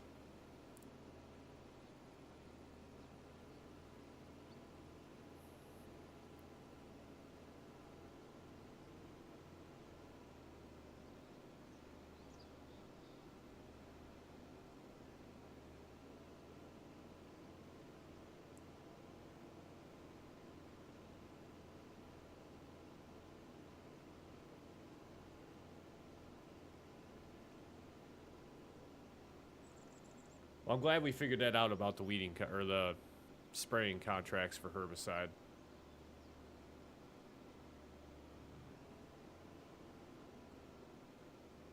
I was incredibly frustrated. Like the first time I did it, I think it was off stream, and I went out and did a spraying contract, or maybe I was streaming, I can't remember, but I was incredibly frustrated because I was like, what in the world? Like, why is this not working?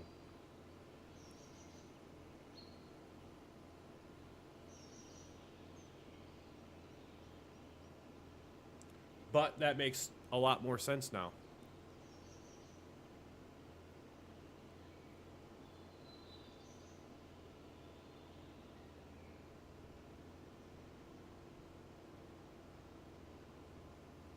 And it's nice too because these contracts are just such an easy way to make money.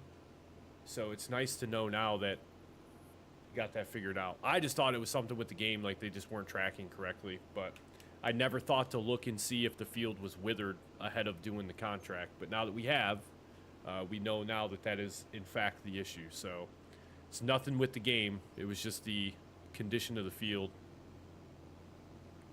that we were spraying.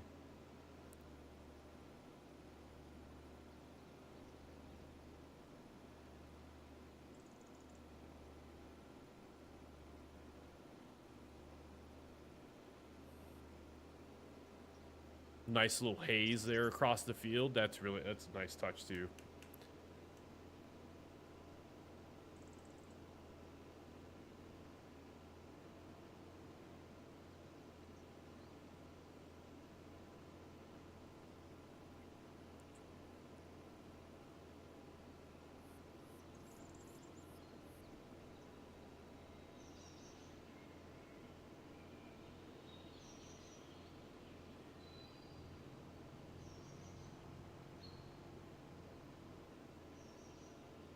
%8 of the way done. Quick, easy money to kick off the month of September. I like it.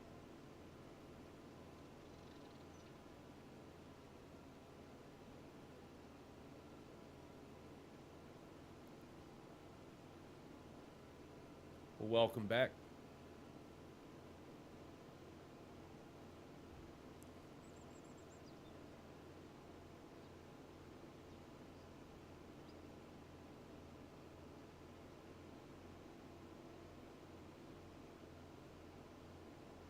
I feel like we've been at 92% now for a minute. I'm probably just spraying over top of an area that I've already sprayed, if I had to guess.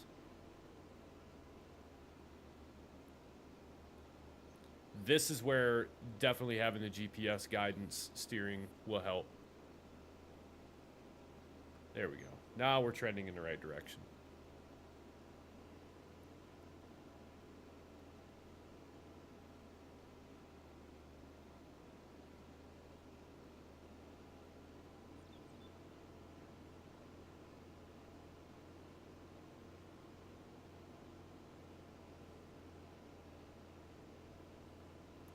$97, $98 soon. Come on, $98. There it is. Uh-oh. We've got an area that we've missed somewhere. Somewhere we have an area that we've missed. This is not good.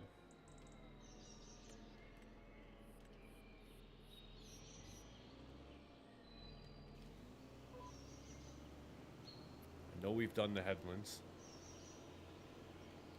In fact, I know we've done the headlands, so let's not even do that because it's just a waste of herbicide. 99.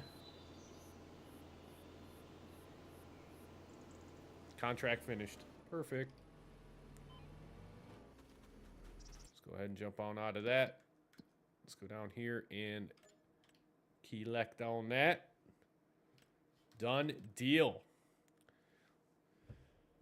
Man, an $86,000 baling contract is so tempting. It is so tempting. See, now they want us to cultivate field 31. Cultivating though for 13 grand, it's not horrible.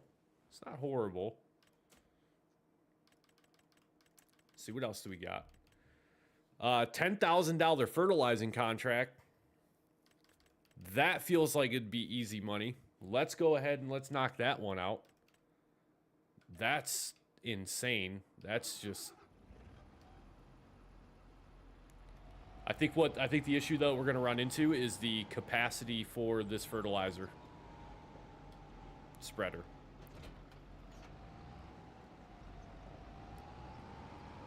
We might not be able to hold all 4,000 liters in this trailer. We'll see though, or 3,000, I guess I should say.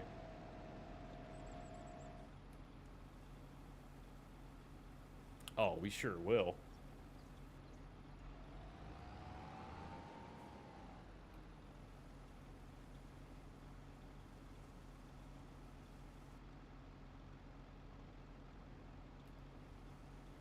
And then we probably should throw the weight on just in case. Just in case.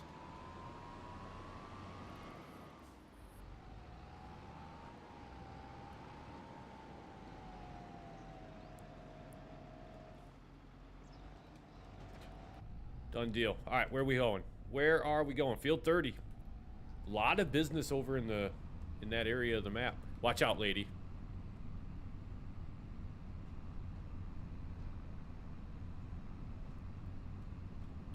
I agree, and I think it's a great thing. I think it's a great thing.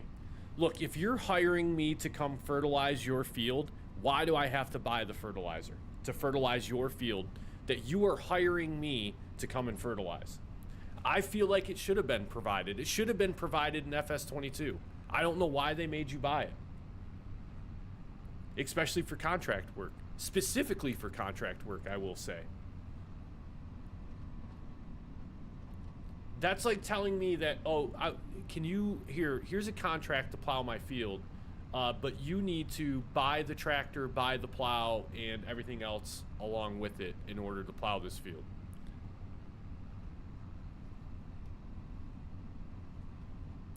Well, I love the little iPad right in the center of the steering wheel. That's nice. Oh, I got the hiccups.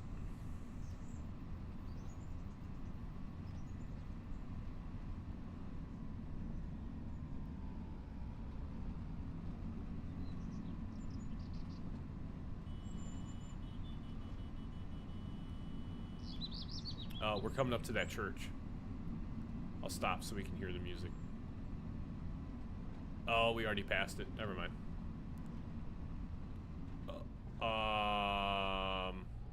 Okay. Oh, okay. Nothing to see. No, no, it's right here.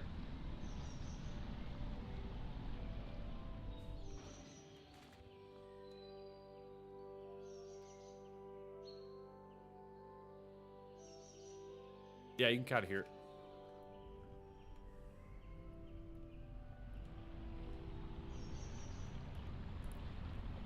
All right, field 30 should be the next one coming up after the wood line here.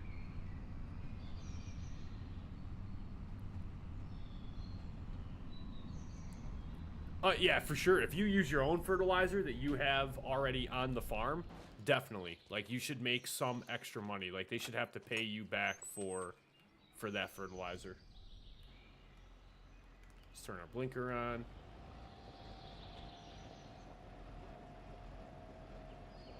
Nope, ain't gonna make it. There we go. There we go. There we go.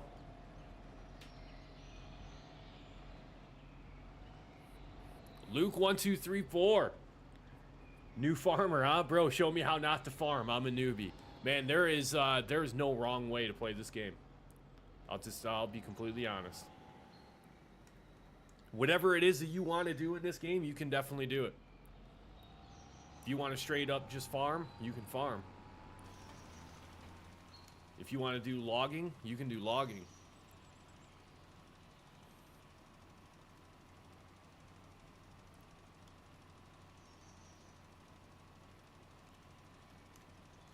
So the biggest things it starts with, Luke, is especially if you're brand new to the game or just getting into it, if you've maybe played in the past or whatever and just never really knew like where to start, I would say that the majority of new players to Farming Simulator probably feel that same way when they first start. I know I did. A lot of other members in the community felt the same way when they first started playing. The game doesn't really do much to really kind of like guide you along. It just shows you like how to do certain things to your fields, and then from there it doesn't really give you any additional guidance on how to use like production points or anything like that. So two biggest ways you can make money in this game is in the early stages is doing contracts. You can also make money off anything that you harvest off of your fields.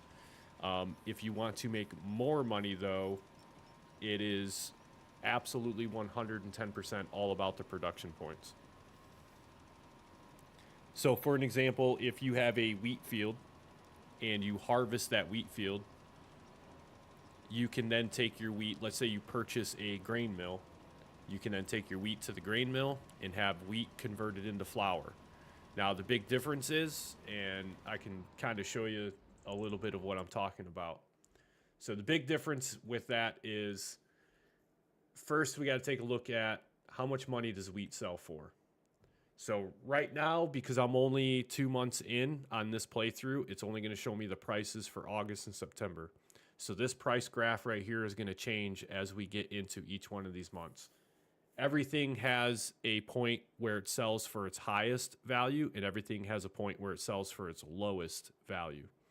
You can keep track of that type of stuff up here to see what it's currently selling for. All the different locations on the map that are willing to buy wheat from you, and the price that they are going to pay you per 1,000 liters. So if you harvest 10,000 liters worth of wheat, you're going to make, I'll just call it, let's say $1,200 for every 1,000 liters. So, but if we come down here and we say, okay, if we own the grain mill and we harvest our wheat field and we take that wheat to the grain mill to have it converted into flour, you can now see that the price doubles. I could literally have flour made at my production point, and then I can go and sell that flour, and I can make double the amount of money. So that's the secret to really making money in this game, is utilizing production points. There is another step. You can also have flour converted into bread, and bread sells for 3 times the amount of money that flour even does. So learning how to properly use production chains in this game is absolutely 110% what it's all about. So like, because of the property I bought right now, I currently own the sawmill. But there are very many different production points all around the map that you can purchase. There's a garden center there. There is a general restaurant sell point up there. Farm store bay over here.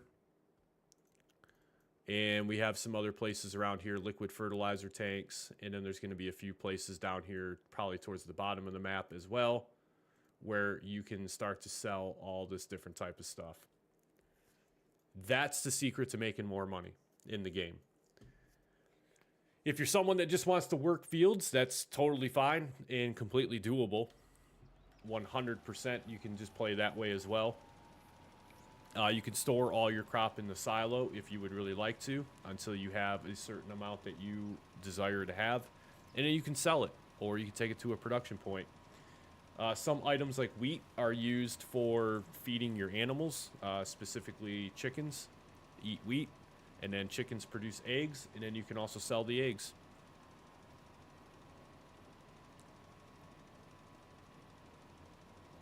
I like to do, of course, it's time consuming and it's expensive to get into, but I like to do the clothing, because clothing sells for an absurdly high price. But the key is even once you like get into doing your productions, you have to make sure that you have enough to keep the production point running. So if you're harvesting a field every month, or if you're harvesting a wheat field that only yields like 10,000 liters of wheat, and that's your only wheat field, and your only source of product that you're taking to the production point, the production point is going to make as much flour as it possibly can, and then when it runs out of wheat, if it doesn't have anything else, it's going to stop producing flour until you give it more wheat.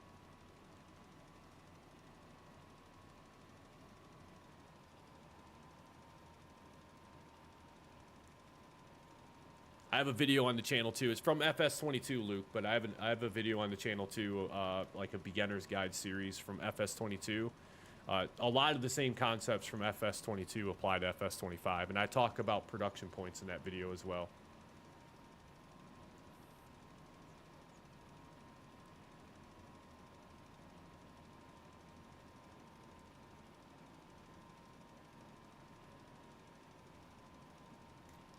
Yeah, I think I missed the whole buffalo mozzarella thing in FS22. I don't remember that one. That probably came out later on after I had taken a break from playing FS22 for a while.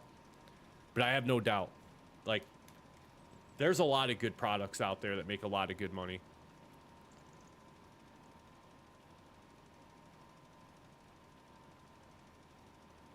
Clothing was just really nice because if you had your sheep, and then you also had a cotton field, you almost had like a continuous input to the spinnery to make cloth. It was painstakingly slow, though, to make clothing. Oh, that's a new thing to FS25. Oh, I thought you said it was in FS22.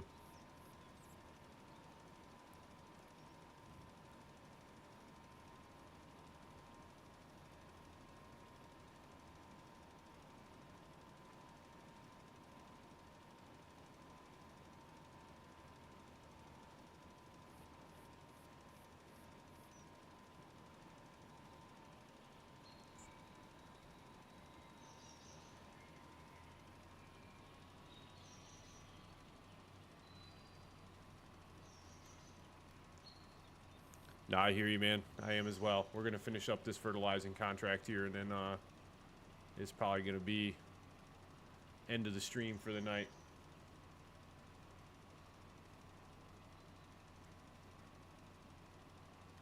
I feel like I need to get...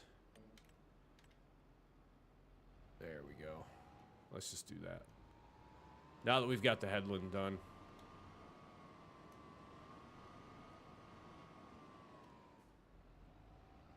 Should have one additional area down here at this end. Yeah, right.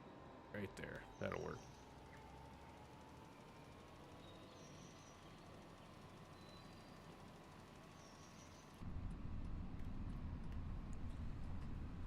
Smack on the cruise control. Let her ride out.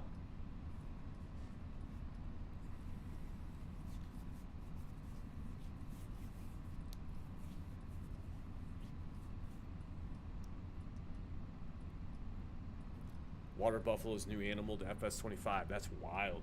Okay. I'll have to keep an eye out for that one. I'd like to try that. Buffalo mozzarella.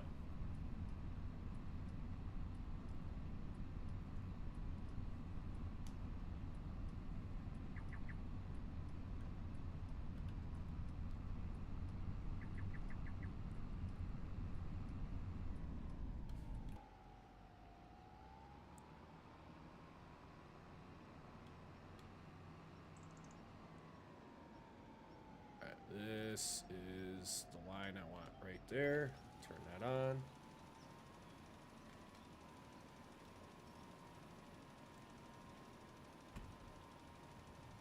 That one I'll probably that video I'm gonna have to check out because I didn't even realize that there was buffalo milk in this game, or the buffalo mozzarella for that matter.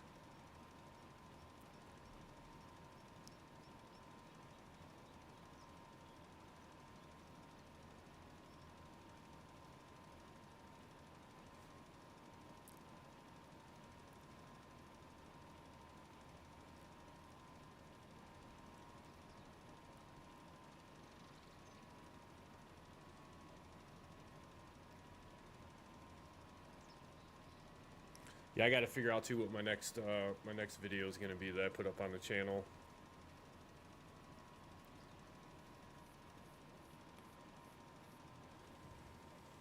I got to do some brainstorming on that, and then figure out a time frame for the next live stream as well. I said the next couple days are going to be a little busy around the house. I've got a new floor being put in downstairs starting tomorrow. So I'll be busy with that for a couple days until that job's finished up.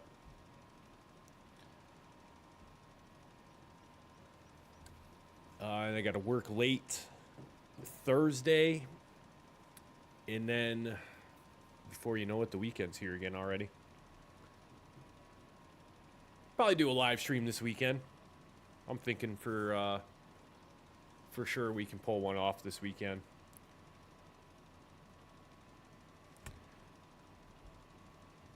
Wrap up this contract here. Look, if y'all are new to the channel and been dropping by and hanging out, and you haven't subbed to the channel yet, sub to the channel. We do this quite often. We're getting back into the swing of things here, getting the live streams fired back up here on FS25. Gonna be doing the Calmsden is gonna be specifically a live stream series that we do, start from scratch. So if you've been enjoying the content, be sure to subscribe to the channel. It's absolutely free. We'd love to have you as part of the community. Channel memberships are active if you want to go a little bit further and support the channel in that way, but it's by no means a requirement to continue to enjoy the content. I do not and have not ever done just members-only live streams. It's not even something that I've even thought of doing. We'll leave that on just for a little bit longer. Nope, we're going to get back in the tractor.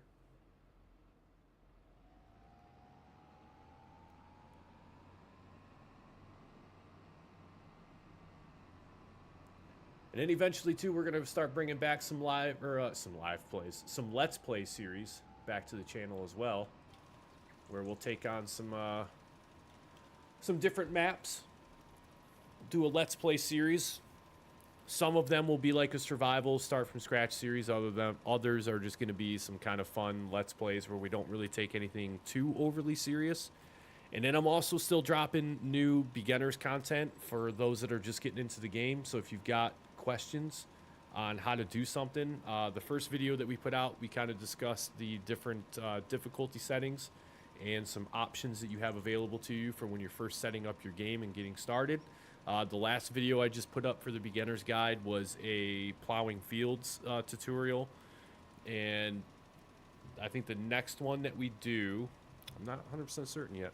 If there's a specific thing that you would like to see, like a beginner's guide video on, let me know. Like, feel free. Post something, either comment on one of the videos and let me know what you'd like to see next. I enjoy putting those together. They're very fun.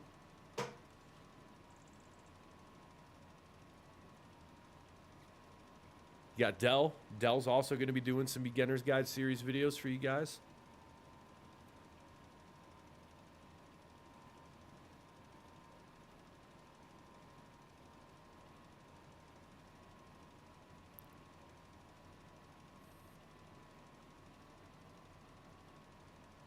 12-hour stream, unless I come up with a reason to do one sooner. I'd like the next one to be at the 1,500 subs milestone. I think once we get back into actually uploading some more content to the channel, though, the channel's been growing. We've still been getting some pretty consistent numbers as far as, oh, what am I doing? I'm just sitting here. Engage the cruise control. There we go. Yeah, we've been getting some pretty consistent numbers, but I feel like once we actually get some more content flowing again through the channel, we'll start to see even more people joining the community.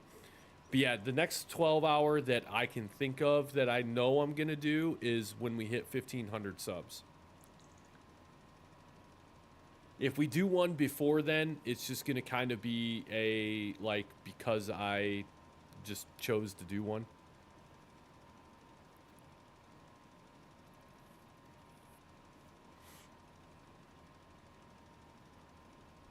Man, a 24-hour farming sim live stream would just be absolutely insane. No, I don't know, man. I don't know. I'll kind of have to give that more thought once that time frame comes. 24 hours of farming sim, though? That would be wild.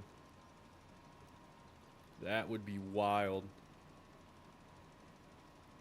The thing with 24-hour streams, though, and not that I've ever done one, but the thing with 24-hour streams is viewership. Naturally, viewership is going to decline on a 24-hour stream just because of different time zones and stuff like that. And, you know, the time of the day matters, the day of the week matters, because, you know, you got some people out there that may work or be in school, and so they're not available for a majority of it.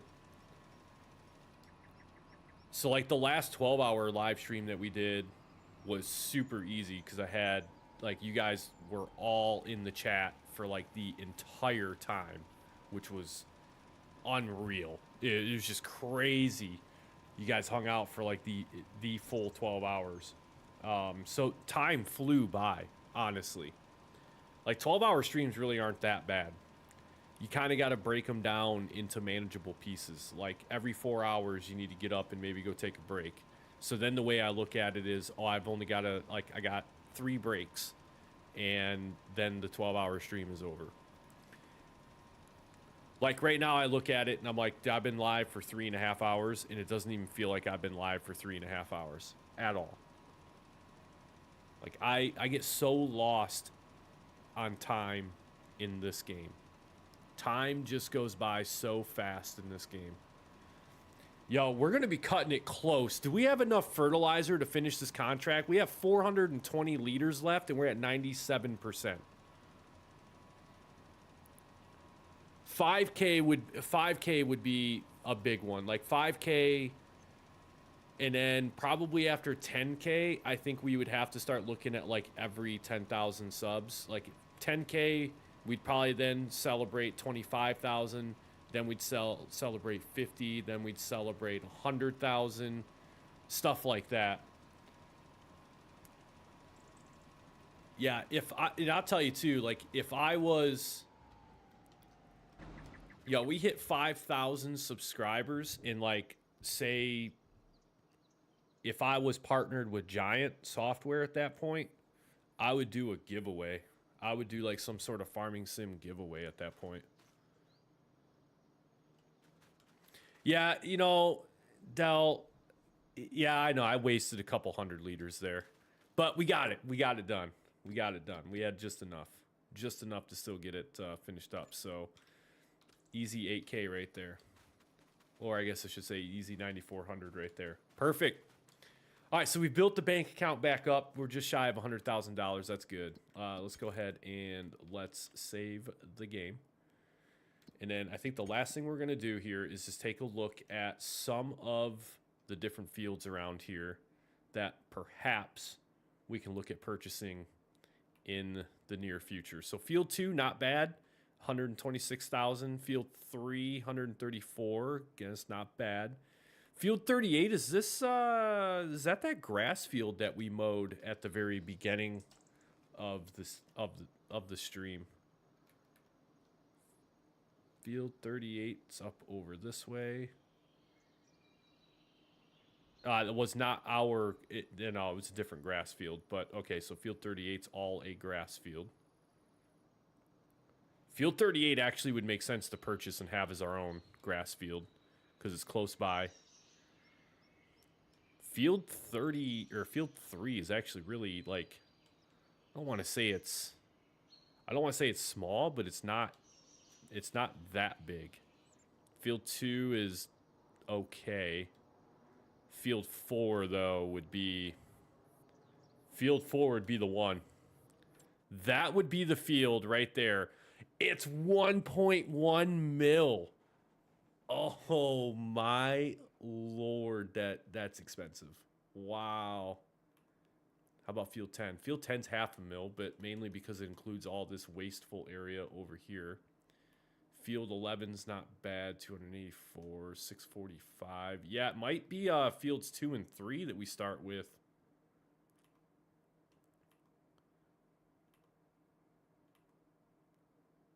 I think we're going to set our sights on field 3 initially. I think that's where we're going to set our sights. But in that time though, we still need equipment. So we can't you know, having all these fields are really nice, but we also have to have the equipment. Chat. Got to remember that. Having all that farmland doesn't do you any good if you don't have any equipment to work that field. That's the thing. Calmsden is just such a beautiful map. Just gorgeous. Aesthetically, it's a very good looking map. Well, all right. I think that's yeah, no, I did. I looked at the price of field 4, 1.1 mil. 1.1 mil for that. That's wild. That's no thanks. That's a late game field right there. When we're actually making some good money, maybe we'll take another stab at trying to pick up field 4, but I'm not going out of my way to try to get 1.1 mil at this point. That's just insane. That's insane. All right, chat. All right, so here it is. That's Calmsden live stream. This map is specifically going to be a live stream series that we do. Start from scratch / survival, however you want to call it. We kind of started from scratch, not fully though. We started with $50,000, but we haven't bought anything yet except for our starting property, which we did contract work in order to get to that point. The next thing that we need to start looking at doing is probably another couple contracts that pay pretty well so that we can afford to finally purchase our first field. But then becomes the issue of equipment. We can lease equipment, but the problem with leasing equipment is becomes very expensive sometimes to even lease that equipment, depending on what all that you need. So we're going to kind of have to sit here and look at, we're going to have to prioritize. That's why I'm saying I think the couple fields right out here in front of us are probably where we're going to start. Somewhere between field 2 and 3. Field 2 here, field 3 here. Field 3 slightly larger, but we'll just have to see. Field 3 I think was right around like the $130,000 mark, which is a fair price for a field.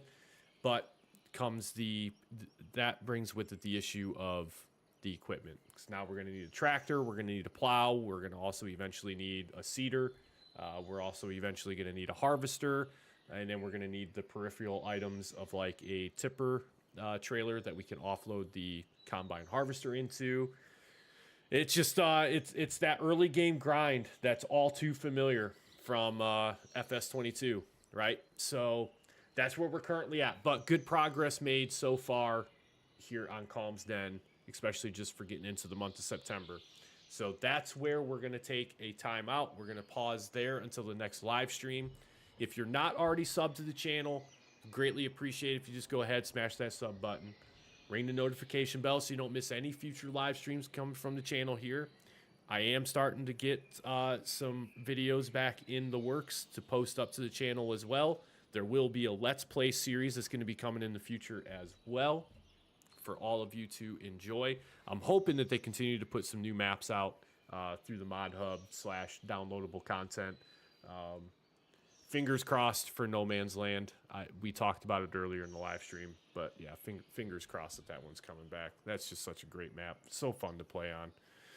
But yeah, I post on the community page of my YouTube channel when the live stream will be.